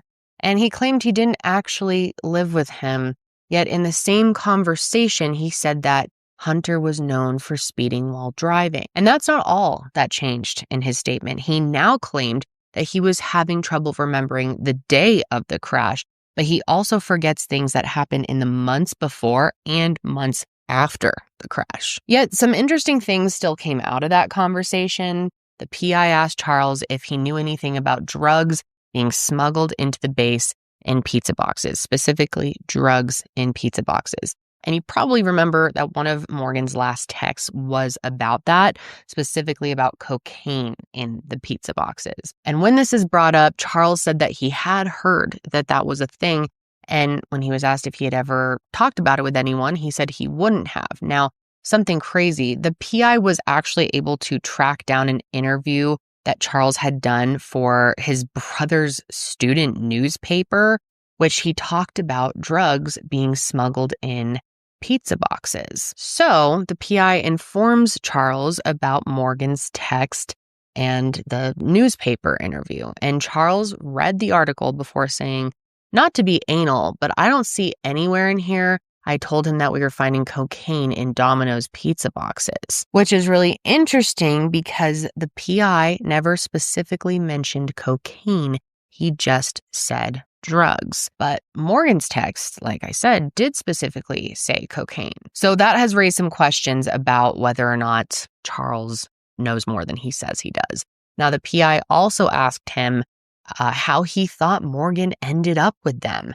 And he gave an interesting answer. He said that he wondered if he and Hunter might have offered to sneak Morgan into Camp Geiger to see Phil. And it's unclear why he thought this was possible. I mean, aside from Morgan being in the car and then the two of them being stationed at the same camp, there isn't anything else that points to this theory. And there's a pretty big flaw in the theory as well. The fact that the car was headed in the opposite direction from the camp. So once again, it's just another story from these guys that makes no sense. And then at the end of the conversation, the PI asked Charles if he would be willing to take a polygraph test. Now, 2 weeks later, he did take one. But afterwards, the examiner wrote, "In my opinion, the tracings were too erratic and inconsistent to evaluate, and it appeared the examinee's physiology was being intentionally distorted." And the reason for this was that Charles didn't listen to any of the instructions he was given beforehand, or maybe he was and he purposely didn't follow them.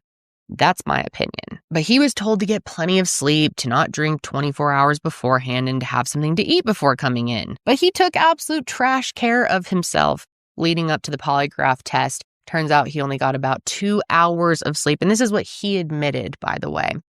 He also drank the night before and hadn't eaten anything since dinner. The examiner also stated his intentional disregard for the instructions could have added to the problem of collecting his data. So it seems that the polygraph examiner has the same opinion that I do, that he purposely didn't follow these instructions. And Charles wasn't the only one to give inconsistent stories.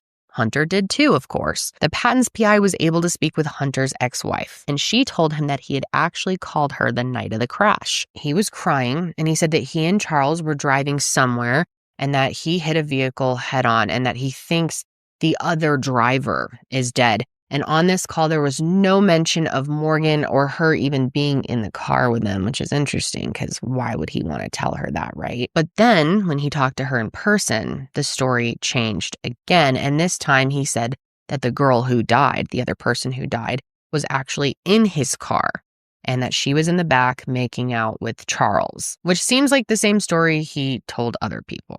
According to the PI, who spoke with someone at the tow yard the car was taken to, Hunter said something similar. So it sounds like Hunter came to pick up the car with either his dad or his granddad. The worker wasn't exactly sure who it was. But either way, they made a comment to this guy that he got into an accident because he was helping a friend. But, quote, no good deed goes unpunished. So if you've lost count at this point, this would be the fourth version of the story that he has told people. But there is something that has stuck out to me in every different story. Hunter has never once explained what caused him to turn right off the road, which has made people speculate if something happened in the car, like maybe Morgan fighting someone off her, which in my opinion seems like a strong theory. Yet even with all these conflicting stories and unanswered questions, the investigation came to a close. In November of 2023, Steve and Renee learned that Hunter was offered a plea deal. He pled guilty to felony death by motor vehicle and felony serious injury in exchange for 38 months in prison and 1 year of probation following his release, which will be in January of 2027. Now, obviously, this was not the resolution that Steve and Renee were hoping for. We were vehemently opposed to any plea deal in this case, and we made that well known. Not just us, but everybody that knew and loved Morgan Patton was vocal about not accepting a plea deal, especially one that did not require Hunter Wells to disclose verifiable facts about what happened on November 8th, 2019. And we were assured, we were reminded at every meeting with the district attorney and the assistant district attorneys that Morgan's case would result in a jury trial at very least. And then a few days before the trial was finally scheduled to begin, on the eve of Thanksgiving in 2023, we got a email stating that Hunter Wells had accepted a deal offered by the district attorney's office. And it was absolutely sickening. We felt defeated. We felt like nothing that we had shared mattered. We felt like Morgan Patton's life didn't matter to them. We felt like they just wanted to clear this off their desk. And that's all that mattered. And there's nothing we could do about it. Aside from speaking out at the sentencing hearing, which 8 of us, friends and family, delivered victim impact statements in person at the sentencing hearing, and there were 6 others read privately by the judge that were delivered as written statements. And one of the unfortunate parts about our impact statements is the judge informed us that we were not allowed to make any negative comments about law enforcement or the investigators in Morgan's case. And the few people that did read verbatim any negative comments in their statement were shut down immediately by the judge. So we didn't even have that opportunity to share our disappointment in the lack of investigation. The whole experience, it's when it seemed like it all culminated with that type of a disappointment. It just soured the justice system in our minds. It's not what we were taught to believe the justice system represents. It was heartbreaking being in the courtroom and not being able to speak the way we wanted to speak and say what we wanted and needed to say. And hopes that it would help Morgan find better justice than what they were giving. And it was just horrible. And disturbing the way that we were treated at the Onslow County Superior Court in the courtroom that day when the defendant who was responsible for Morgan's death, one of the 2 responsible for Morgan's death, was surrounded by sheriff's deputies whose duty was to protect him from us, as though we were the criminals. But what's even more upsetting is how the DA treated them. During the months leading up to it, Steve and Renee were told over and over again that Hunter's case would be going through to a jury trial, which is what they wanted, of course. But that changed when he was offered a plea deal. And when they expressed to the DA that they were upset by this, my gosh, this is going to piss you off. And this is, coming from them. I don't have record that he said this, but I believe Steve and Renee, and does not shock me that this guy said this. He allegedly said, "You don't want his fate to be in the hands of 12 people who weren't smart enough to get out of jury duty." A statement like that just shows you that the people in charge of this case didn't treat it with the care and urgency that it deserved. And speaking of that, Charles never faced any charges or was even seriously questioned by investigators. And he currently, I swear you guys, he works as a sheriff's deputy in Montana, which is pretty concerning for many reasons, but also the fact that he openly says that he has struggled with memory issues and impulse control. Now, even though this case is closed for investigators, it is not closed for Steve and Renee. They have not given up hope that one day they will learn what exactly happened to Morgan before that crash. After the sentencing hearing, they retained a civil rights attorney. Steve recently got his PI license because he's incredible, and they plan on having further testing done on the DNA samples. And I'm really excited to tell you guys that they are recent recipients of Higher Hope's Hope Grant to help reimburse them for some of the expenses that they've had to put towards getting answers. And Steve and Renee are the exact type of people that I had in mind when starting the Higher Hope Foundation, that they were the type of parents that I wanted to help. They are just so inspiring to me as a new parent myself, the way that they have continued to show up as Morgan's parent and will continue for the rest of their lives. They have done such a great job representing her, getting to the bottom of things, never giving up. And they've also worked really hard to maintain Morgan's legacy and honor her memory. In August of 2023, they established their foundation, Miles to Go, in honor of her. And what they've been able to do is truly amazing. They told me a lot about it when we talked on the phone, but I think it's best that you hear it from them. Morgan's Miles to Go Foundation was started by Renee and I out of necessity when we found ourselves in a really dark place after years of being enthralled in an investigation, constantly searching for answers and constantly hitting walls and hurdles. And we just needed some positivity in our lives that we had some control over. So we started the foundation in August of 2023 with the mission of perpetuating the life of Morgan Renee Patton by empowering youth and young adults through opportunity. In short, we want to provide opportunities for kids similar to what Morgan experienced as a child, because we wholeheartedly believe that the incredible adult that Morgan grew into was shaped by her experiences as a child.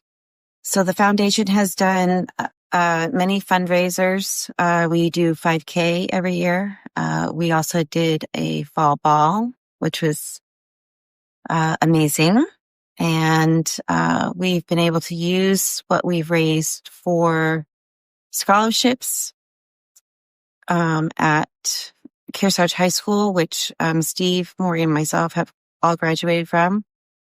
And this year we'd like to extend the scholarship to another school and then from there hopefully grow and be able to do scholarships for many schools, for many kids.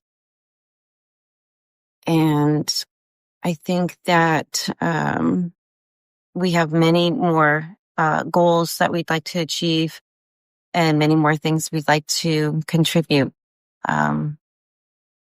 And we've also done the fishing derby. We sponsored a youth fishing derby in Bradford in 2025. It's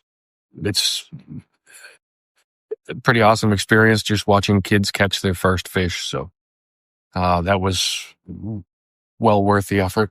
And we partnered with the youth sports organization to help fund program scholarships there. And we created the Morgan's Miles to Go Memorial Bench, which we donated one to the elementary school, which Morgan attended. And we have one here at home, and we auctioned one off at the Fall Ball, which is now at the Hyannis Marina, where Morgan lived and worked for the years that she was on Cape Cod. It's beautiful to visit the marina and see the bench. It's a little piece of us and of Morgan where she thrived and really became an adult. Renee has a long-term goal for the foundation that we are inching towards. Yes, it's just a goal at this point. Maybe just a vision of maybe someday having our home and our property part of a retreat or something like that for families and like situations like ourselves. Self-care retreat for families of missing or murdered children. Mhm. It's we know that the need is there. Self-care is important. While I was going through everything in this case, the one word that just kept coming up to me was unfair. You know, how unfair it is that these two incredible, dedicated parents have lost their only daughter in such a shocking and horrific way. How unfair it is that the investigation didn't answer every single one of their questions and that they've had to put in so much effort to find answers. How unfair it is that, in my opinion, justice has not been served here. And how especially unfair it is that Morgan, who was such a kind, beautiful soul, who was diligent about planning for her future, who was careful and calculated, lost her life at such a young age. And it still just doesn't make any sense. And when so many unfair things happen to people, we want to understand the details to try and make sense of why this could have happened. But Morgan's loved ones weren't given that by the people who were responsible for finding answers. I could sit here and continue to list everything that is unfair about this case, and it would just go on and on and on. But like I've said, to this day, Steve and Renee are committed to their daughter, and they put it this way. I love this. They just want absolute truth and justice, which is why they could use support. And you guys have been incredible about supporting all the families that we have worked with over the years on this show. And so if you would like to give them some support, you can follow their Facebook page, Miles for Morgan, or visit the Miles to Go website, both of which I'll have linked below in the show notes. That's where you can follow any progress that they've made to continue Morgan's fight, and they will give you updates when those come. You can also make a donation through the Morgan's Miles to Go website or a GoFundMe that I'll also link in the show notes. And before I go, I want you to hear from Steve and Renee one last time as they talk about what they want people to take away from hearing Morgan's story. What happened to Morgan Patton honestly could have happened to anyone.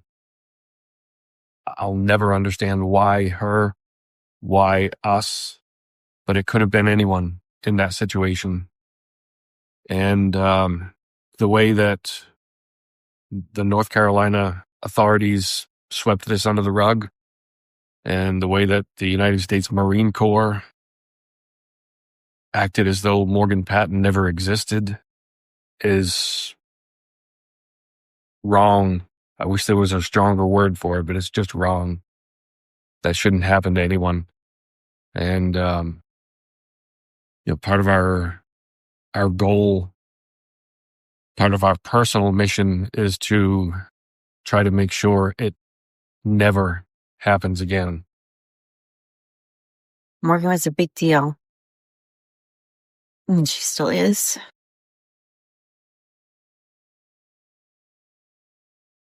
Her story is not over. Morgan's story is not over. I really want to thank Steve and Renee for taking the time to come on this show and tell Morgan's story, for all the amazing work that they have put in to her case and getting justice over the years.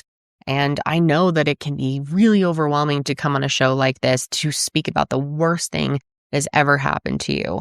But they know how important it is. And I was just so impressed with the way that they were able to compose themselves and speak so gracefully in our interview clips. I have so much admiration and respect for the way that they have fought for their daughter. And this case, I have to say, was just so upsetting to learn about.